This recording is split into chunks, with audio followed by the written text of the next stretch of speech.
If people aren't familiar with you, quickly tell people who you are. I get a lot of my media local hip hop coverage out of Toronto, Canada, from you. Last time I had you on here, you helped put me onto some new artists coming up in the scene. I've seen your name buzzing all the time because I mean you've been involved. You know what I mean? When it comes to Toronto hip hop, that's you. Uh, that Yeah, explain. most definitely. Most definitely. I run a podcast network called the We Love Hip Hop podcast. We Love Hip Hop Network. We do interviews and regular podcast format type shit. Yeah, And we just cover Toronto news and we cover everything that's going on in the scene. So it's not only Toronto shit. Like, yeah. remember, I had to put you on to what happened with your homies that last time we spoke. So Oh, yeah, that yeah, yeah. stretched out of that stretched out of Toronto. You know what I'm saying? Oh, yeah, yeah, yeah. You're talking about the situation with Annoying TV at OVO Fest that weekend. Uh, okay. There's a lot to talk about. Um, Yes. the city might be on fire today, right? Like the conversation wise, I'm pretty sure everybody's talking about, yo, somebody did a drive by at Drake's house. Like, what in the hell is going on? People from outside Toronto kind of look at Toronto Drake as more of an ambassador for the entire country of Canada, right? Like we see Nicki Fact. Minaj who basically say, yo, she can't get into Toronto and she made a call to Drizzy and somehow she mad. Which, by the way, that's kind of crazy, right? Yo, I can't get into Toronto. Oh, I just called Drake. I'm in now. It's like, I'm not sure what links he got, but, obviously he's the golden boy. What's the latest and what are you hearing about this whole situation that happened? And you could give me a recap of exactly what you heard at the times you heard it. Take it away. Well, I've been listening to a lot of different news reports out here, and some of the ones that you caught, they had a lot of those details.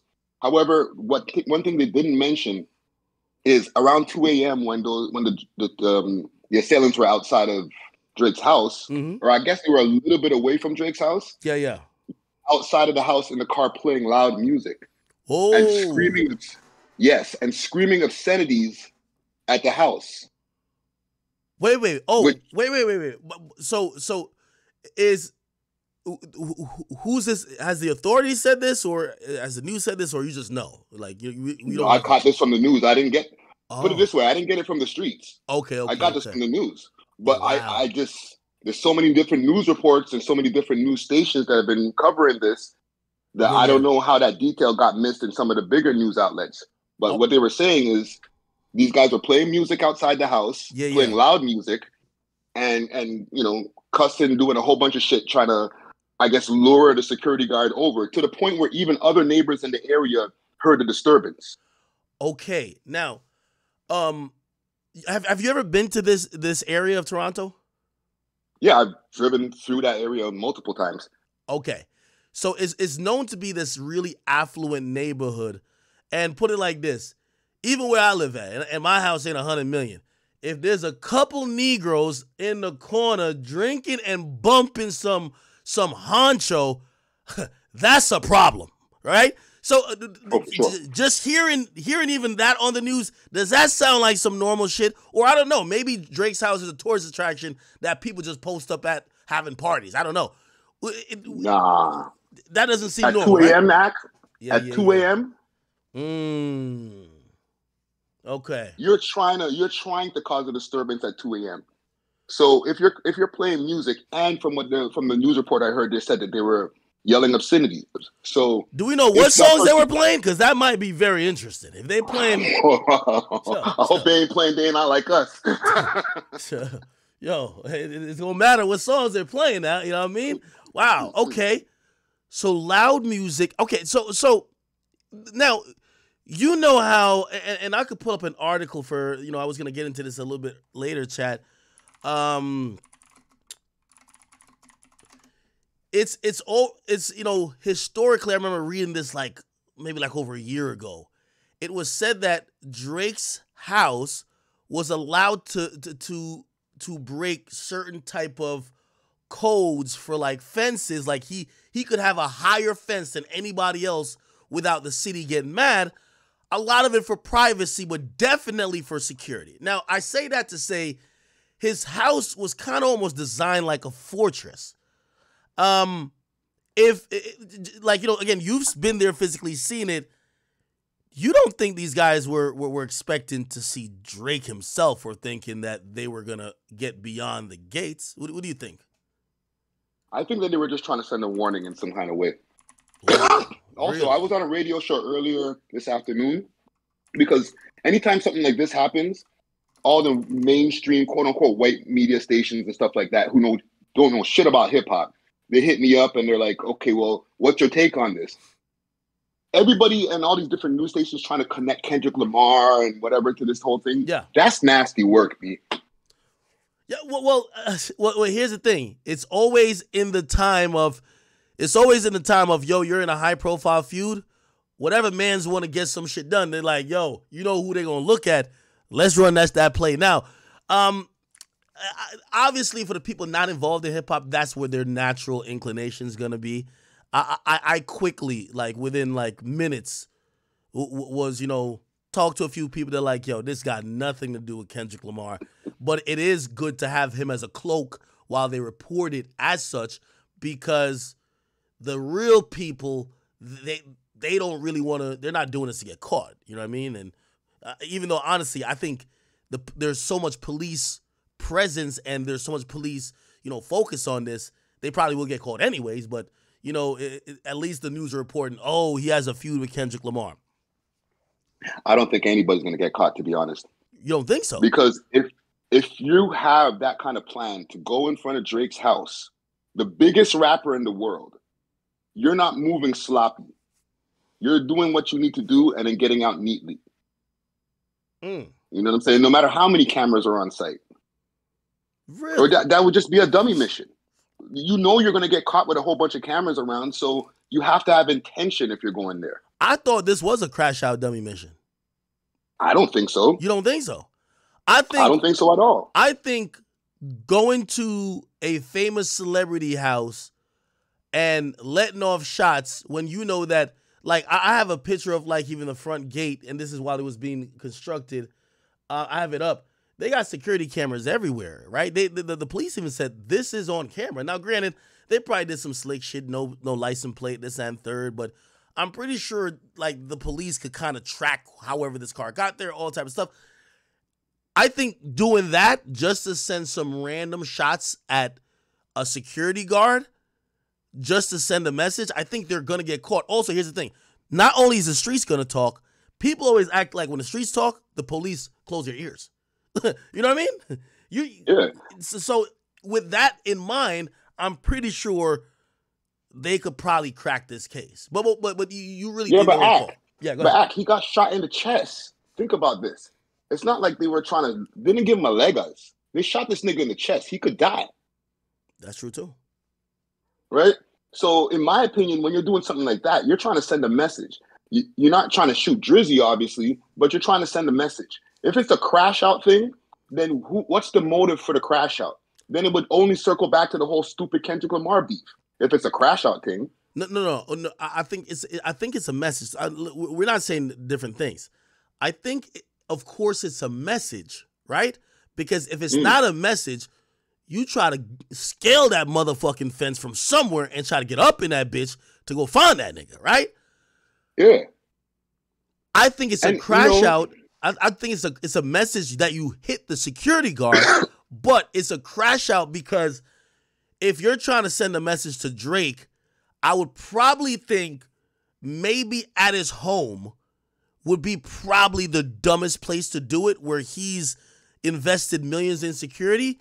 It would be probably better if you knew he was in a tour bus or something. You try to just send a couple shots at that and drive off, rather than drive to his house. Like, that felt like, yo, you're almost kind of like walking yourself in a precinct, but you're convinced he won't get caught, right? I feel like if you want to send a message to somebody and you send it to them at their home, you make them feel uncomfortable to be at their home. It's one thing to shoot somebody on a tour bus or whatever. You might not ever use that tour bus ever again. You might not be in that location. But if you shoot at somebody at your home, it's worse than getting a break-in and entry.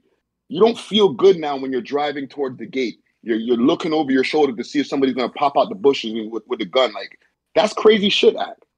You yourself, as a man who lives in a gated community, if you're not gonna feel as comfortable pulling up, bro. Yeah. You know what I'm saying? Let me So ask if you you a want to question. really send a message so that a nigga don't feel comfortable anymore. Let me ask you a And question. at the same time, there's been multiple incidents over the years that have been, shootings around the OVO camp. There was the club that Chubbs had up on Adelaide years ago, Yeah. where a gentleman was shot in the parking lot. Crazy. Like, they had the shooter was driving and shooting at the same time. And it was out of the movie. Wait, the bro. driver was a shooter? There was a few shooters, and one person in the back was shooting, and the driver was shooting as well. So when they were pulling the car up out of the parking lot backwards, when they were reversing, the driver continued shooting at the same time. There's a video of this shit. No I was like, these niggas is cowboys. Okay.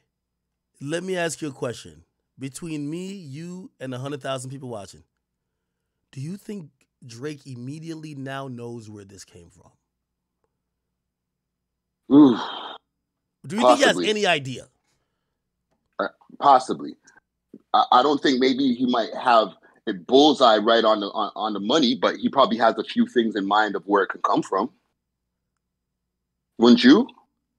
Yeah, well, immediately I would think, who am I into it with like that? Who the hell am I into it with like that they feel that they have to send? That's a powerful fucking message. Like, yo, Ak, there's one thing you didn't sorry to interrupt you, but you didn't review when you were covering the Family Matters video. Yeah. In the last beat, when he's over there, he goes to talking to that dude. Who the hell is he talking to, nigga? That's why I was trying to figure out when I was reacting to the shit. Who the fuck is that nigga with the bandana, with the tattoo on his neck that he's talking to? Wait, are you asking this like rhetorically, or you're genuinely asking who he is? No, I'm asking for real, because I watched your reaction. I did a reaction, and we assumed at first that it was some kind of Hell's Angels, but then when we looked at it a little bit more, that looked like a Mexican or some kind of blood. So, and it was just a random conversation that's happening in the video. Why is it there? Hey, from what I got told, this is what I got told. Okay, this is what I got told. I get a random call, and a random call that says, "Hey, listen. By the way, you see the guy who's Drake's talking to at the end of the video with the bandana? That's one of the leaders of Hell's Angel. Oh, shit. And allegedly that guy lives in the neighborhood with Drake. He lives in Drake's neighborhood, allegedly. So he's in this neighborhood. Drake fucks with him. Recently, Drake posted a bike. Drake bike Hell's Angel. And I thought that was sending a message.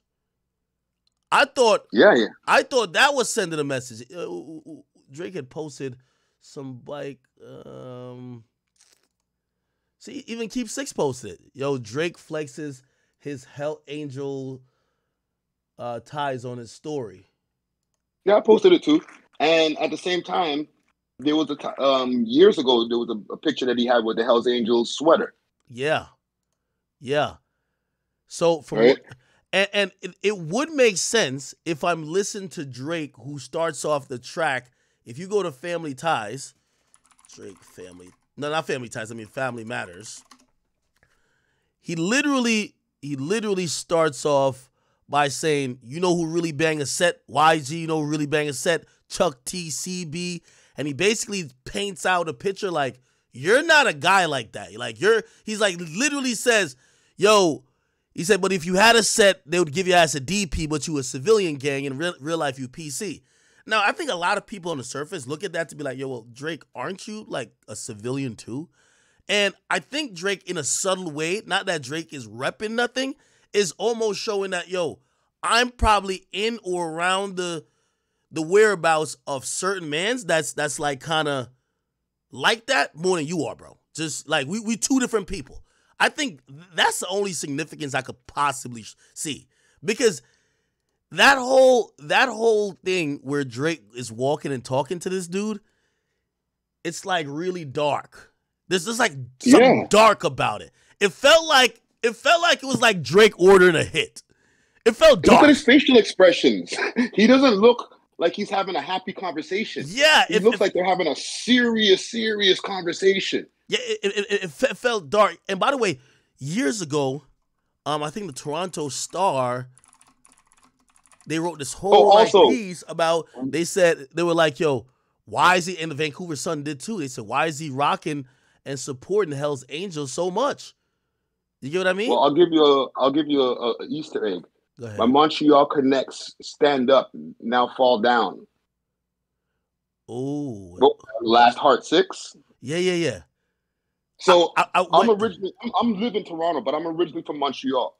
Montreal, where the Hells Angels run, is basically one of the roots of the places where the Hells Angels come from, and that's most of the Hells Angels in Canada pretty much live in Montreal. Oh, wow. Shit, this shit was already on Genius. It says, Drake suggests his connections, whether shooters or intelligence, can be mobilized and stand down at any notice. And he says specifically Canada has significant Hells Angels presence. And, they identify the dude. Yeah. Andrew Curnew. Yeah, Andrew Curnew. And they said that's Drake's neighbor. That's crazy. So, listen, I don't want to tie anything together. I'm not here trying to indict nobody or anything like that, but Drake got way more shit going on than issues with Kendrick, is what I'm trying to say. Yeah. You know what I'm saying? Like, because a lot of these media publications that are trying to say, well, the Drake-Kendrick Lamar beef is exacerbated to a degree where, I don't know, it's gotten under control. Like, shut the fuck up. These niggas, ain't nobody shooting nobody over no rap words, dog. No matter how deep or how crazy it gets. Ain't nobody shooting each other over that shit. Yeah, no, of course. Yeah, I'm looking at this dude. Oh shit. Yeah, even with this whole thing, when the guard came to see what the whole commotion was, that's when he got shot. Yeah. Wow. Yeah, this Andrew Curnew nigga is pretty serious. Do you think that everything is strategic? Like that, like where Drake is planting these things in there. But why is it there, Ak? That's the whole thing. Like, when we were breaking down the video, we were like, what's this random conversation? Why is it happening in the video where he's going at Kendrick Lamar? You know what I'm saying? Like, there's never anything done for no reason. Well, if we go to the second verse of Family Matters, I always thought that verse was going straight at XO. But that happens in the third verse. verse. Yeah, no, I know, but I think, well, to me that was a little random. Like, with all due respect, and let me speak because hey, listen, everybody know I'm part of the Pussy Nigga Association now. Relax. We're going too close to the sun right now. Yeah. I gotta let people know. What I'm saying is that, with all due respect to the Mr. Hell Angels and all of them, I don't think that would be the thing you put in the video to scare the Compton mans them. You get what I mean? I don't know. I felt like that was more... Hells Angels all the way across North America, my nigga, all the way into LA. Or maybe it is then. Well, I thought that was some other shit. I thought that was some... I really feel like Drake was dealing with about 8 beefs at once. Like, he hasn't 1v1 nobody ever. Like, in this whole situation, he hasn't 1v1. Like, he's dropping these little Easter eggs because he's dealing with this nigga over here. He's addressing this one little incident here. So I thought that Hell's Angels, like, in the last part of it, because we got to think about the lyrics that's playing, right? Mm-hmm. The lyrics that's, well, actually, I'm trying to, yeah. You're talking about go to the lotto with all of my ice. Go to the lotto with all of my ice. That's happening in this this segment of the video here. Yeah. Yo, his facial expression while he's talking is like a mob boss who's like just tired of somebody fucking with them and is just telling like, yo, I got $1 million on it, man. Get that nigga off the mat, man. You know what I mean? I'm telling you. Yo, even the way they're walking, people gonna be like, yo, Ak, you're doing too much. Yo, even Even the camera angle at first, which almost kind of looked like it's like a spy camera, like it's not supposed to be recorded. You get what I mean? Exactly. And the way that the conversation is, it's a candid conversation. Also, which security got shot? We need to know that because there's a security that's in this music video as well. Okay. So those are like his And they said personal a security guard that got shot was a 48-year-old security guard. What? There's a close-up of a security guard in this part of the music video. Is that the same person? So because they're outside. What I understood, right? And again, I don't know the inner workings of Drake's operation, but me neither. Let's get that clear too. Please. Yeah. We're speculating. We're definitely speculating. So this is a security guard you're talking about right now. I have him on screen. That guy has been seen with Drake out and about. Like, I think that's the guy who people thought, they were like, yo, I think he's like battling steroids or something because he was wilding out at one point. And he's been seen with Drake walking around. There's another guy who I notoriously know his face is this white guy. And those are like his personal bodyguards, but which would be smart if you're going to have full-time security at your house, whether you're there or not. You wouldn't have these guys just at your house just watching the gate. These guys are probably trained to, know how to move, triangulate, like to make sure your personal safety is right. He probably just hires a company that probably has 3-4 guards just sitting outside his house all the time. They're uniformed, right? This big buff nigga is not putting on a goddamn uniform, I would think. So he looks like he's wearing a ninja suit or something. Yeah. Some kind of samurai suit. Yeah. You know what's fucked up, Act? The security guards that are outside of Drake's house, because we're over here in Canada, they can't be standing outside with a machine gun. Oh, could they have a gun? Period? They should be able to do that because of the laws out here. The self-defense laws don't allow you. One, you can't. There's no handguns, so you can't have a handgun out here, right? You have to literally be a police officer to be able to walk around with a handgun, and you don't have police officers guarding his house. So if somebody rolls up on the house and tries to do something, what's the nigga gonna do? Throw a rock at him? Do you think, I've never thought that possibly Drake could feel unsafe in his own city. Matter of fact, he actually makes fun of The Weeknd and XO by saying, you boys ran from the city. And that's probably a flex because he's still there. He's still accessible. Yeah, and the additional flex on top of that is that he's not in a gated community. You could drive past that nigga's house. You can do tours over there. You know what I'm saying? Like he brings people over to play basketball and shit. Like he's making it like he's the ambassador of Toronto. Like he's the most accessible, famous artist in the world. When you really think about it, like there's videos of him in Yorkville, which is an affluent area where people go to dinner and go to clubs and stuff like that. Of him just popping out of a restaurant, jumping in the convoy of cars. People can see him. People can touch Drake when they see him on road. Hey, let me ask you this question about so New Ho King, which obviously got introduced in Euphoria by Kendrick, but obviously Drake shoots a video and he goes there in Family Matters, right? And he's seen pictured there, which, by the way, I thought that was like really interesting as well. He's in New Ho King, feet up, damn near on the chair. Him and Chubbs is chilling. Look like they're having a good old time. Look comfortable as ever. He got Pharrell chains with this one guy. What's that significance? And why do you think that Kendrick did that? Well, it was already pretty much unhatched with the whole thing with the Sislak and the chain snatching and all that. Like, I don't know if Sislak was responsible for snatching Drake's chain. I won't go on record saying that.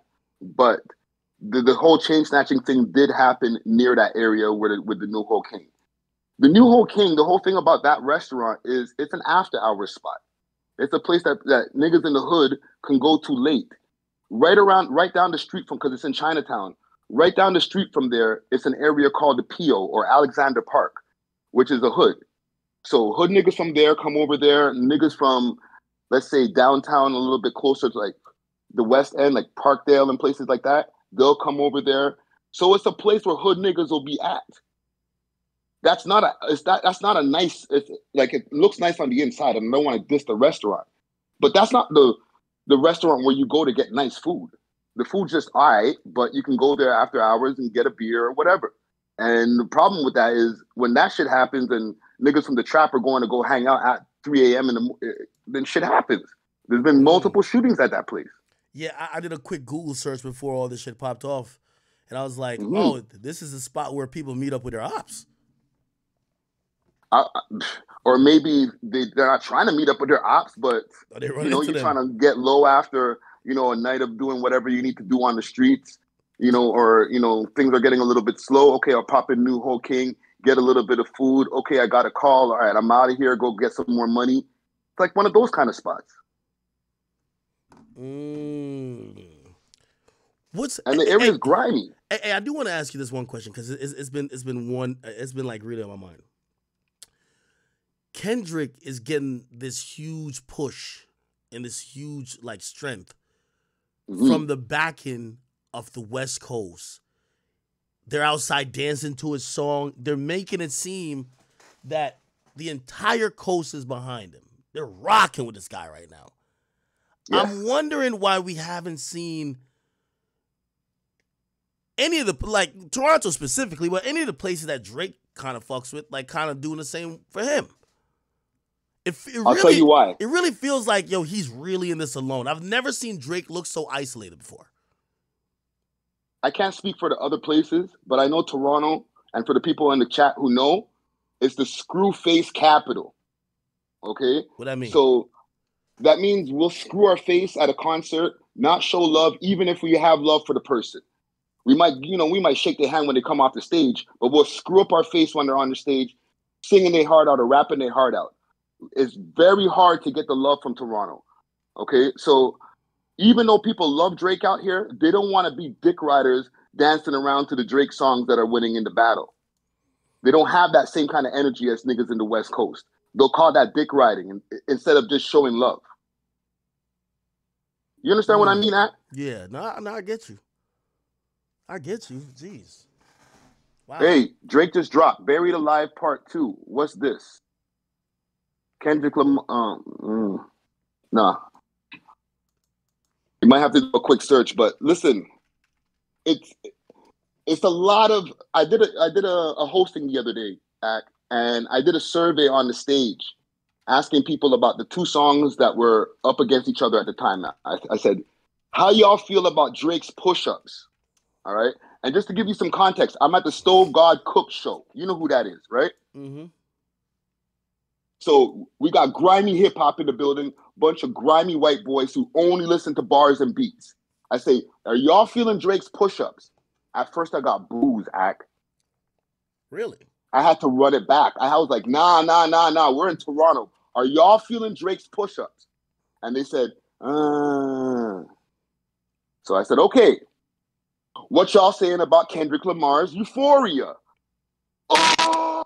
You're lying. Oh. What the fuck? Did I wake up and I'm in Crenshaw or something? Like, what's going on? Really? So this is what I'm talking about. And Push-Ups is a hard record. Yes. But if you ask some of these real hip-hop heads in Toronto, Drake is the Antichrist for them, even though he's been putting on for the city forever. Do you think people are just tired of his reign? And they're like, yo, enough is enough.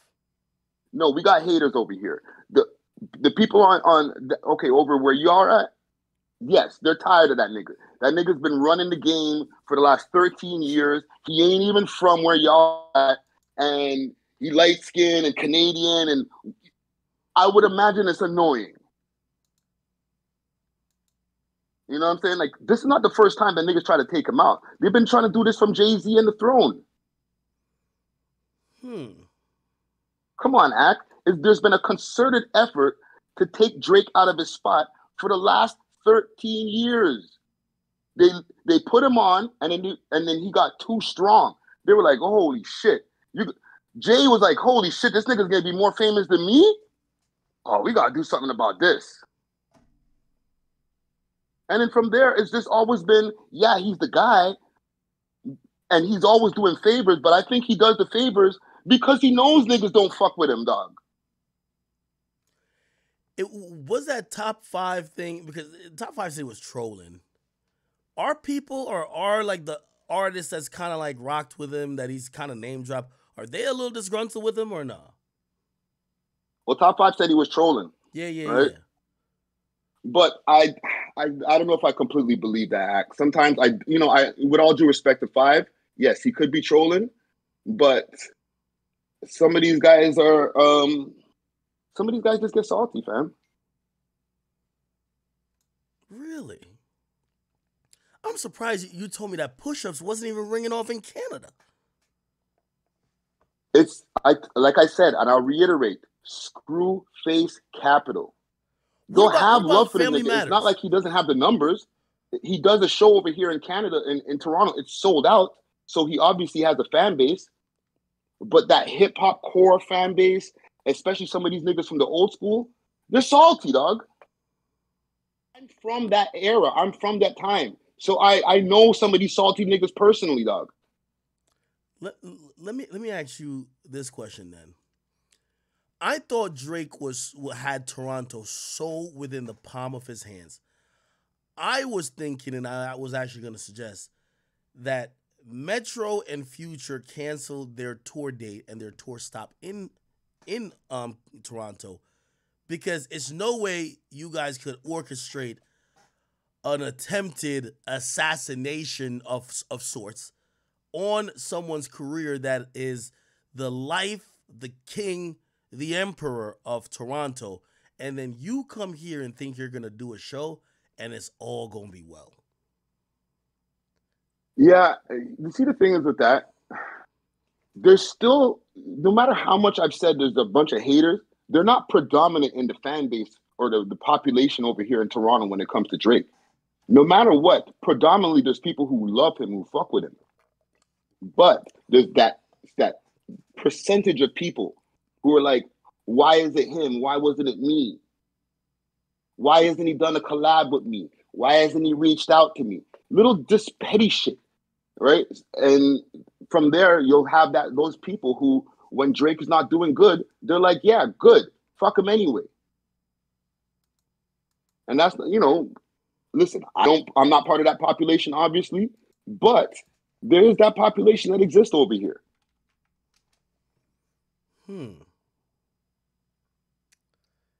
Or the people wouldn't be booing at that show. Look at this again. Grimy underground hip hop show. All of these guys are backpackers, super lyrical. They'll probably lean more towards the Kendrick vibes. You know what I'm saying? Drake is there for the club. He gets the girls dancing and shit like that. These niggas ain't getting bitches, dog. So they're not gonna like Drake like that. Hey, I just seen this video right here, and I ain't gonna lie. Can I pull it up? I'm gonna be honest, man. Toronto gotta fix up, man. There's a video going viral on TikTok now. It got a bunch of people in front of New Ho King bumping Kendrick's new song. Nah, this is like, come on now. I'm playing it right now. Look.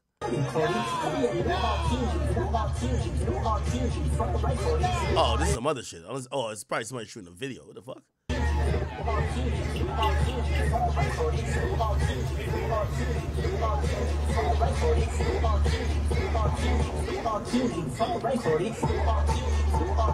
Are they? No, they're playing something else. They're playing something else. It looked like somebody sampled that, and they're making a new song off of it.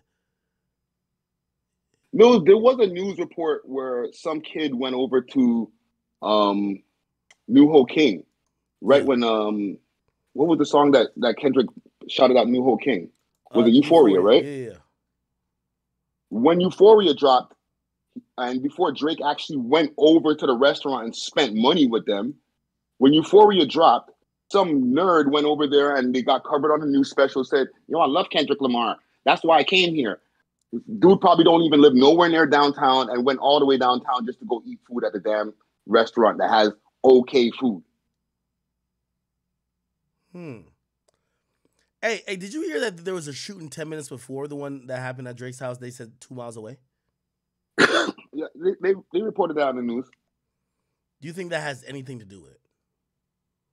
I don't know. I really can't speak on that. A lot of the information that I'm getting is from different news reports that I'm putting together as well. You know what I'm saying? I'm not out here digging deep into the streets right now for this info. And, to be honest, for any info that I would get from the streets, I'll probably keep that to the chest. Okay, all right. Well, without again, you don't have to. We don't want to. We're not giving up no information that wasn't probably publicly known. But I'll ask you just gut feeling here, based on just how Toronto street politics usually go. Is it hot in the streets right now, or this is just random isolated incident? I don't feel like the streets are any hotter than usual.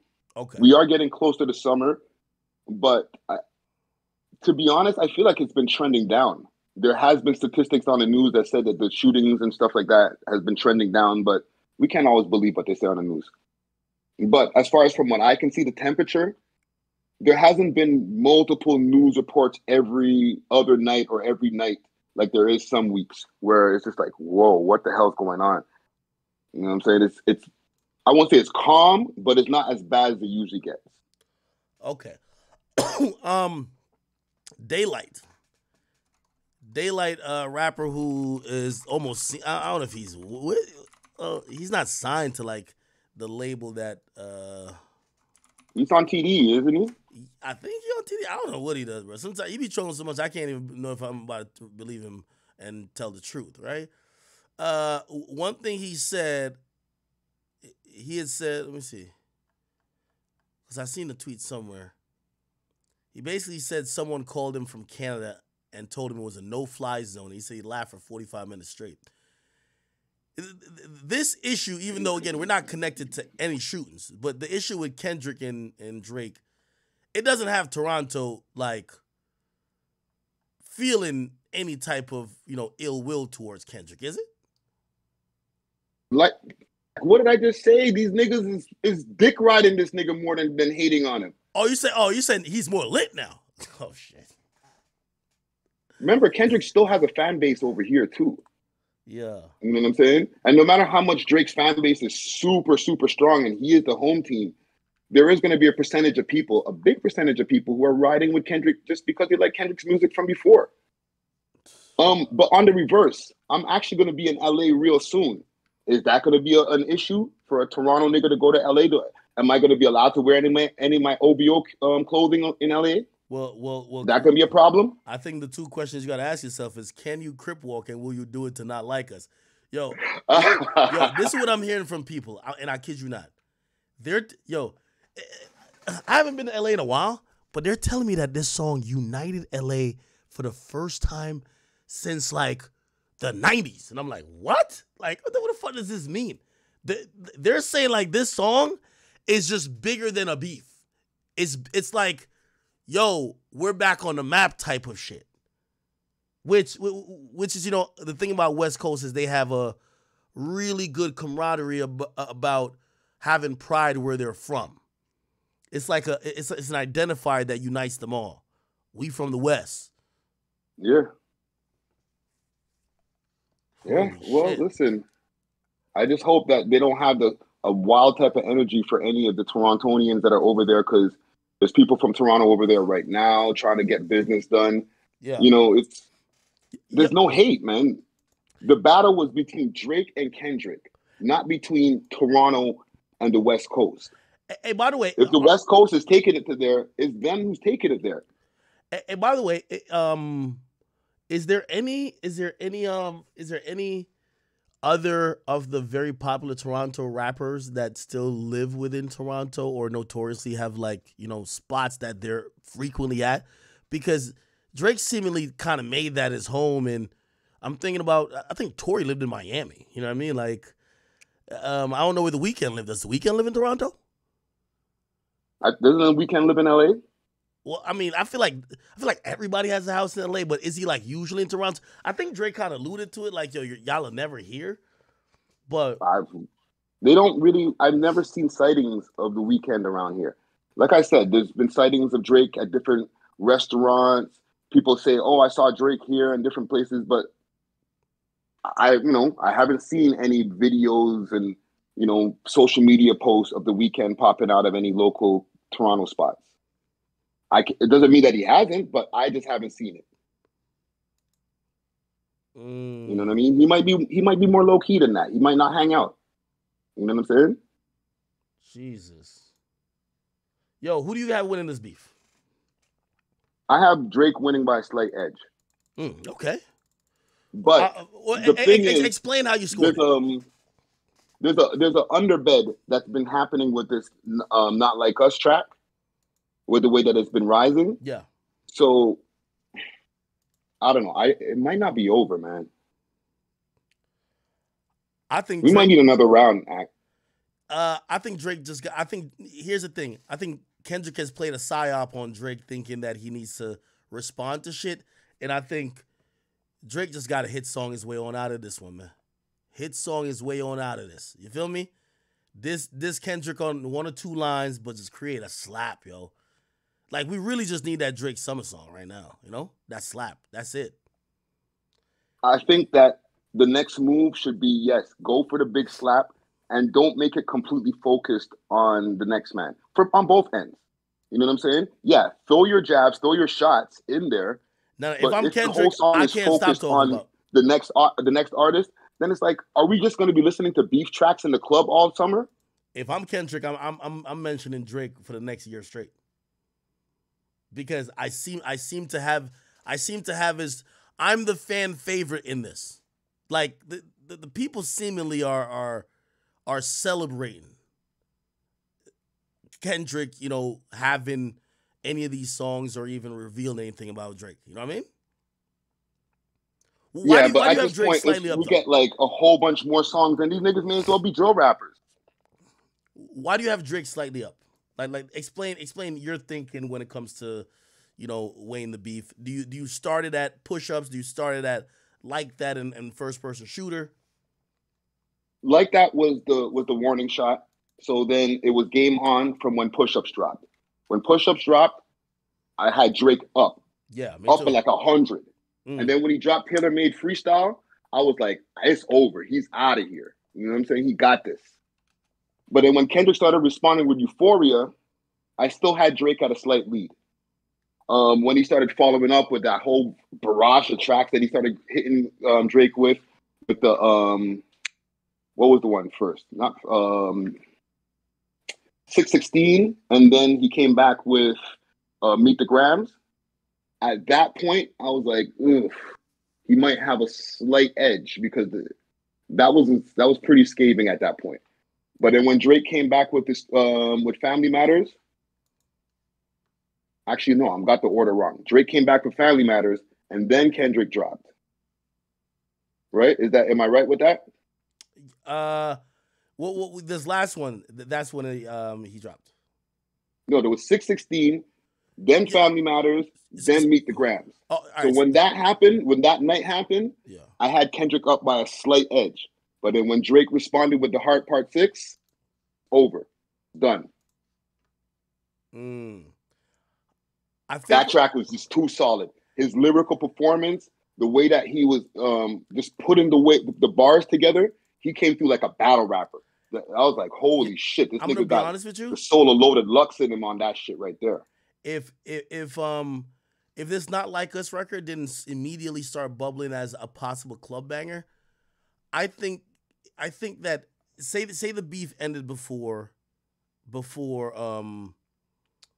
Not Like Us, I think people later on in time would have realized that what Kendrick did the best in this entire battle was master timing and strategy to drown out anything Drake was saying and constantly gaslight the audience to talk about things about Drake that Drake damn near had to respond to.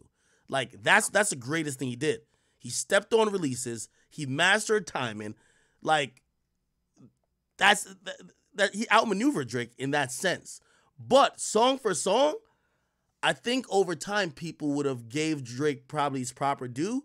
But then this Not Like Us record, I think it might be around for at least 3 months. Oh, for sure. But we also have to keep in mind, with an opponent like Kendrick Lamar, I don't think Drake went into this battle thinking that it was going to be easy. Like, he knew he was going to have to load up the clip, make sure that he has as much different things ready, get as much beat packs ready as possible, so that if it gets crazy and it gets to 10 songs deep, he'll be ready. You know what I'm saying? So what are we, like 7 songs now? Maybe 4 from each, 4 to 3 from each. Yeah. They might be able to go another 3 songs each. I'm not trying to push niggas where giving them too much workload, but shit, this battle doesn't seem completely done. Hey, I've had a difference of opinion about this whole thing. I think this is the last battle Drake should ever take. I think his time beefing is over for a few reasons. I don't think he'll ever get in a situation where he gains anything from a battle, other than proving to his own fans that he's the quintessential traditional MC that don't duck battles, and he'll never use the pop card to, oh, I'm not gonna do this battle. I don't think he ever gains anything from a battle. Second of all, there's too much things known about him, while with anybody else, we don't know that much at all. Third of all, okay. Third of all, I believe now people want to see Drake get humbled and lose his time at the top. His reign is on borrowed time. Like, people have gathered to see the king fall. And it's not going to change. It's not going to change. It's like, they always say you either die a hero or you live long enough to become the villain. To become the villain. And that's where Drake is at now.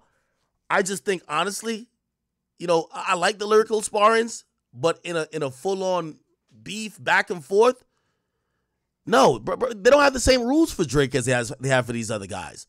Drake takes 2 weeks to respond. He's scared. Yo, he really don't want it. The other guy takes 2 weeks to respond.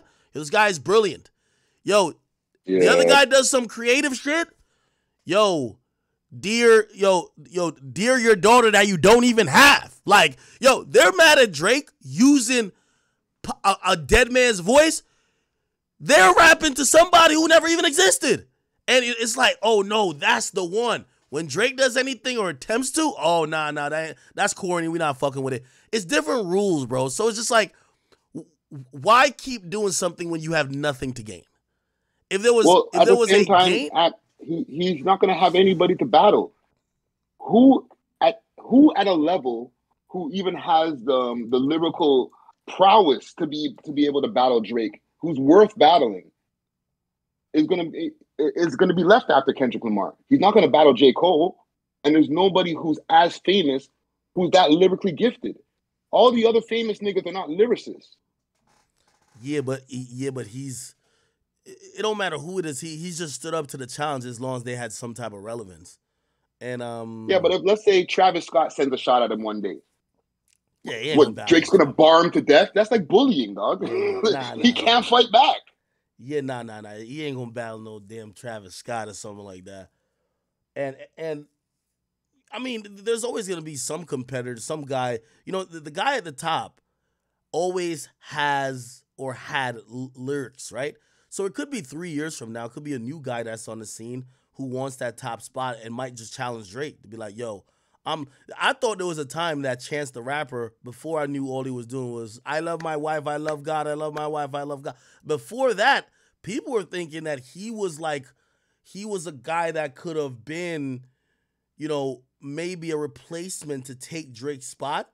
And Drake did a temperature check with him real quick. He said, nigga, I knew I was gonna be great. If I didn't, I'd probably pick a name like Chance the Rapper. You know what I mean? Like he just dissed that guy real quick just to see where that guy's head was at. And that guy was basically just like, nah, I don't even want it with him. And Drake knew, like, okay, that could never be my replacement. Like, he's like, I just checked the shit out of him and he wants no smoke. So again, it might be some other rapper. Look at Lil Baby. Remember when everybody was trying to compare Lil Baby to Drake and saying, oh my God, Lil Baby's going crazy. He might be Drake's replacement, which was a joke. But let's say that was the thing. Yeah. And Lil Baby and Drake weren't cool. And he decided, you know what, I'm going to start going at Drake's head. Yeah. Is that going to be an issue? Do you think that would really be a hard job for Drake to take out? No matter how gifted people think Lil Baby is, that's light work for a lyricist like Drake, dog. The only battle left worth taking is this battle. Well, all right. After this, there's nothing left. Hey, let me tell you this. Me as a Drake fan, I'm happy with how he handled this whole beef. You know, I think number one, even though it put him in a position where he didn't have the advantage, because I remember when everybody was calling him scared, he wasn't scared. He was literally saying, "I want the other guy to drop first." And what we found out, that was such a tactical advantage to not drop first. Because ever since Kendrick dropped second in this battle, he strategically not only responded to Drake, but took the beef in battle every which way. Oh, okay, you're trying to do that? Well, let me just try to break you down as a man. Oh, you're trying to do that? Well, okay, let me drop one of my bombs, 616 LA. Oh, you're trying to do that? Okay, well, we're doing meet the grams where I'm writing a letter to your fucking child, right? Oh, so now you think you gotta hit me with this energy? Well, now I got a club banger. So I do think that, masterfully, he got to dictate the pace of this battle by going second. If that makes sense. And he survived it. You gotta the thing that's interesting about this battle is this battle will leave Drake way stronger for anybody else if there is anybody else that ever tries to go against him. Well, here's the thing about that, though. With the first battle that he had with Meek Mill and the whole ghostwriting allegations got exposed, that was a big thing that he had to go and get over and defeat. And he defeated it. He dropped back to back, everything was fine. After this battle, ghostwriting wasn't the only thing in question. All of the different wild allegations that have been flying out now. With Drake, if he's able to withstand all of this, he's Teflon Don. Yeah. Well, here's the thing. A lot of people are they're expecting that this battle is gonna ultimately result in Drake's run almost coming to an end, or his effectiveness. I think not. But there's a lot of people. I don't think so either. I agree. There's a lot of people who are saying, yo, bro, once the people's mindset of Drake being untouchable gets, broken, now we'll see him fall from grace. I think Drake fans have really been tapped in with this guy for the last 15 years. I think they go nowhere. And I don't think his, mainstream dominance wanes a bit, because people were trying to compare what Drake is going through. Even he said himself to Ja Rule. Ja Rule said he was getting 20v1. And at that time, he was getting jumped by a bunch of people, right?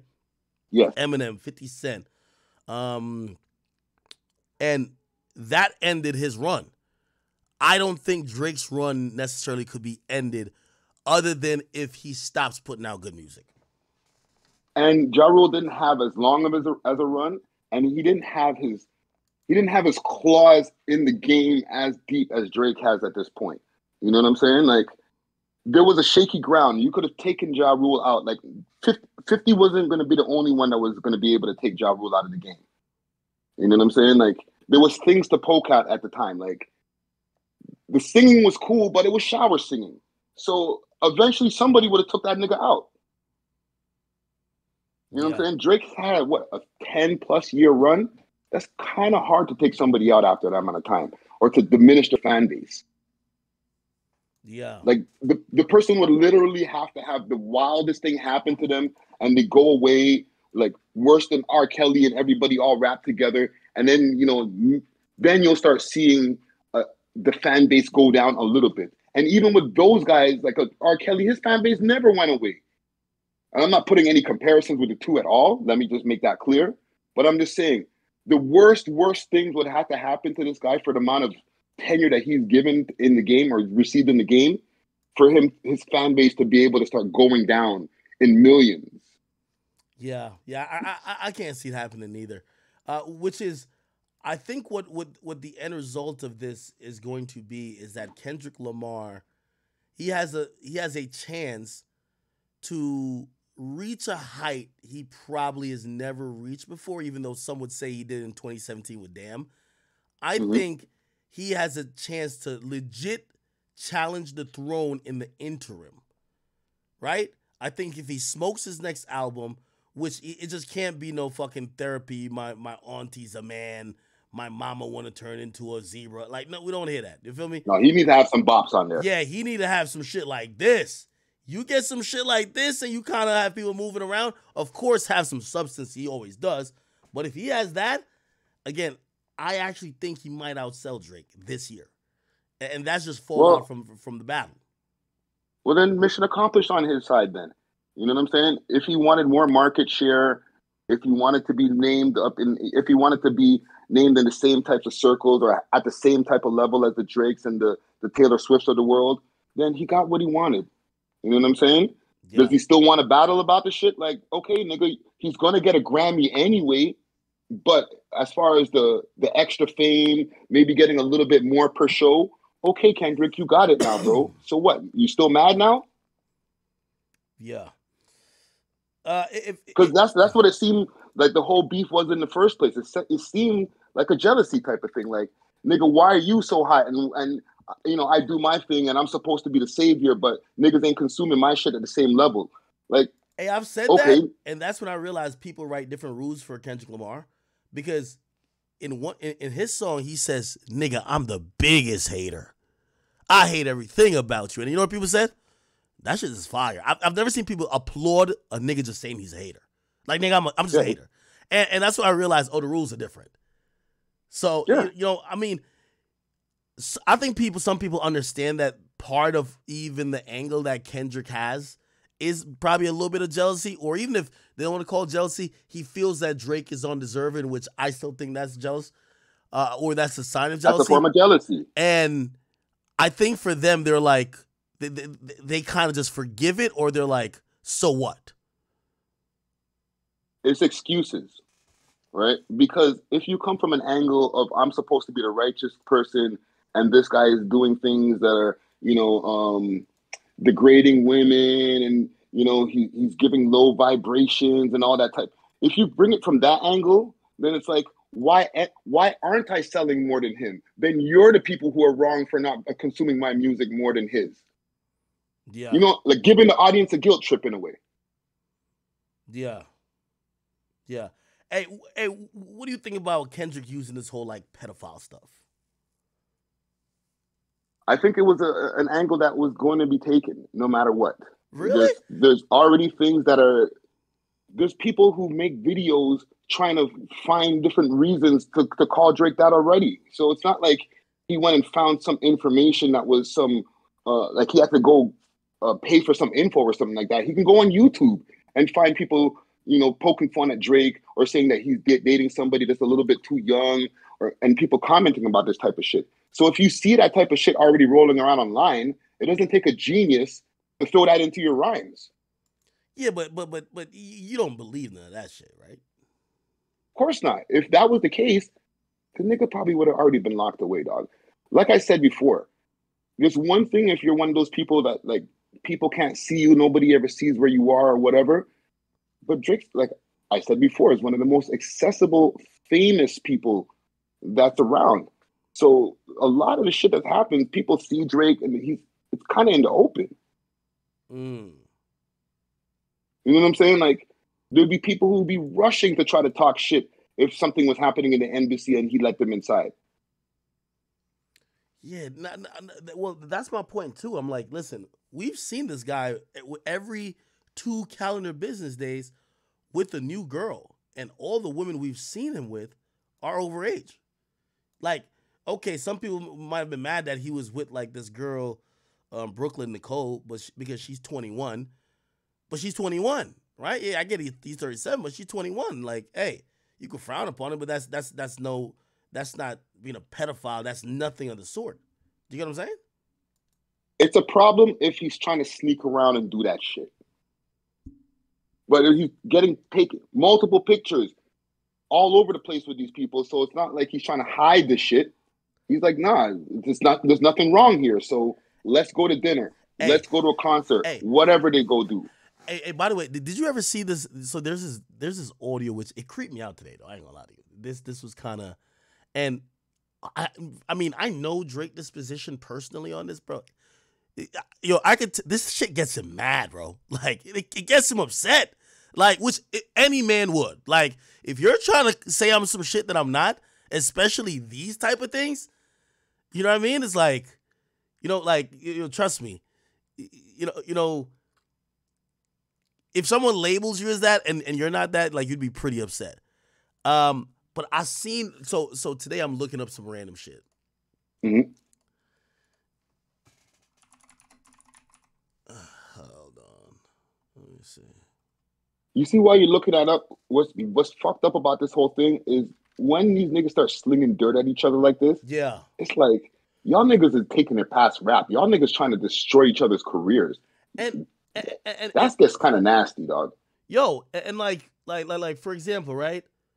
Yeah, now everybody is digging shit up on Top Dog, and they're digging stuff up on Metro, and they're like, look at these guys too, which is, I did feel like when Kendrick did that, I was like, as black men, I'm not saying that behavior is what you do, but you better know that you're living in a glass house. Here's my point. I'm not saying that these people are pedophiles. What I'm saying is when you make an accusation, especially if it might be baseless against someone else, you better hope that you ain't ever beat your girl. You better hope that there isn't even, your girl didn't come out with a black eye claiming you did something to her.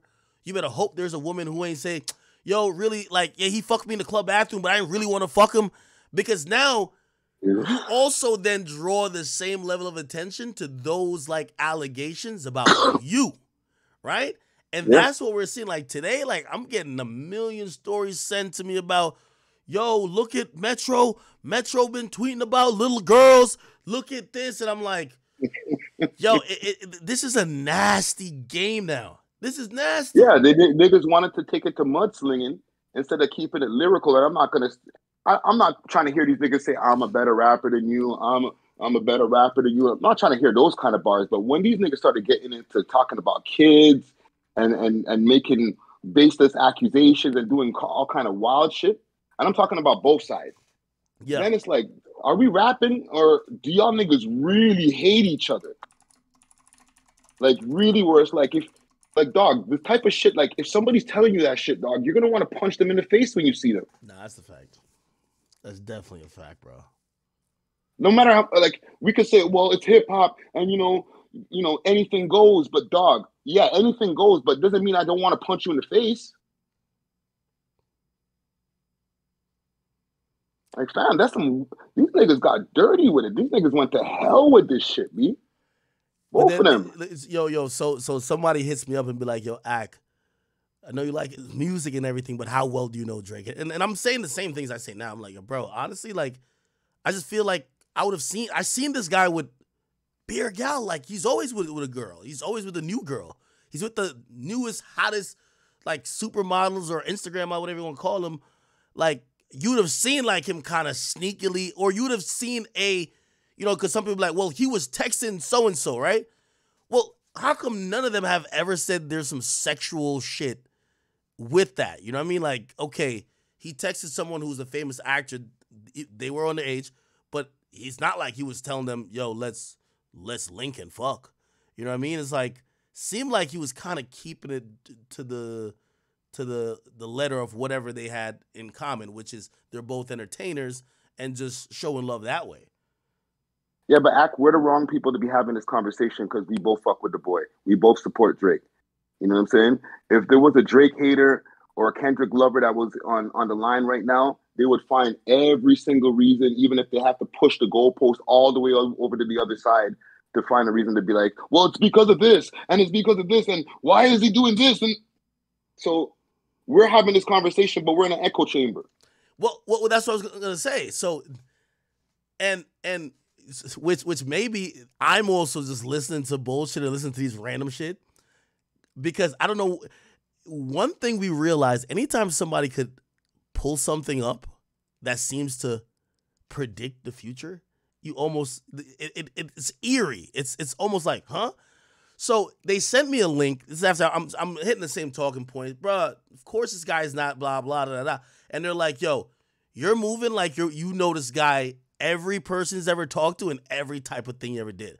And I'm like, bro, we would have seen it. They send me a clip. I'm gonna play this clip, and I gotta give a little bit of and chat. I'm playing this also to be fair, right? Like again, me and Friday, we're gonna be an echo chamber. So 3 years ago, right? Actually, more than 3 years ago. Actually, let me click on it and figure it out.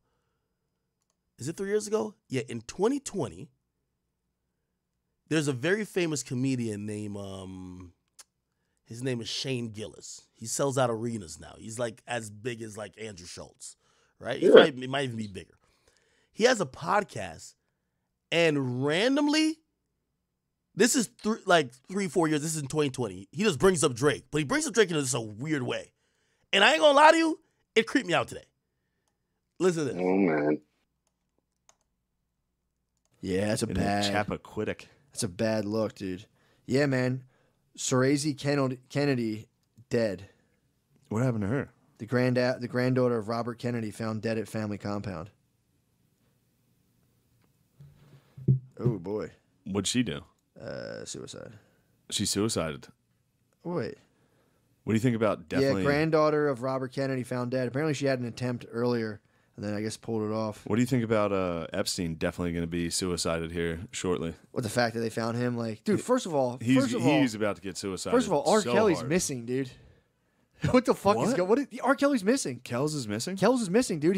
He Con Aired, and he got away. What? Yeah, dude. R. Kelly got away. That reminds me. I do want to say this. I want to be on the record. Watch this. Drake's going to be. He's on that R. Kelly tip. You think so? Drizzy Drake likes him young.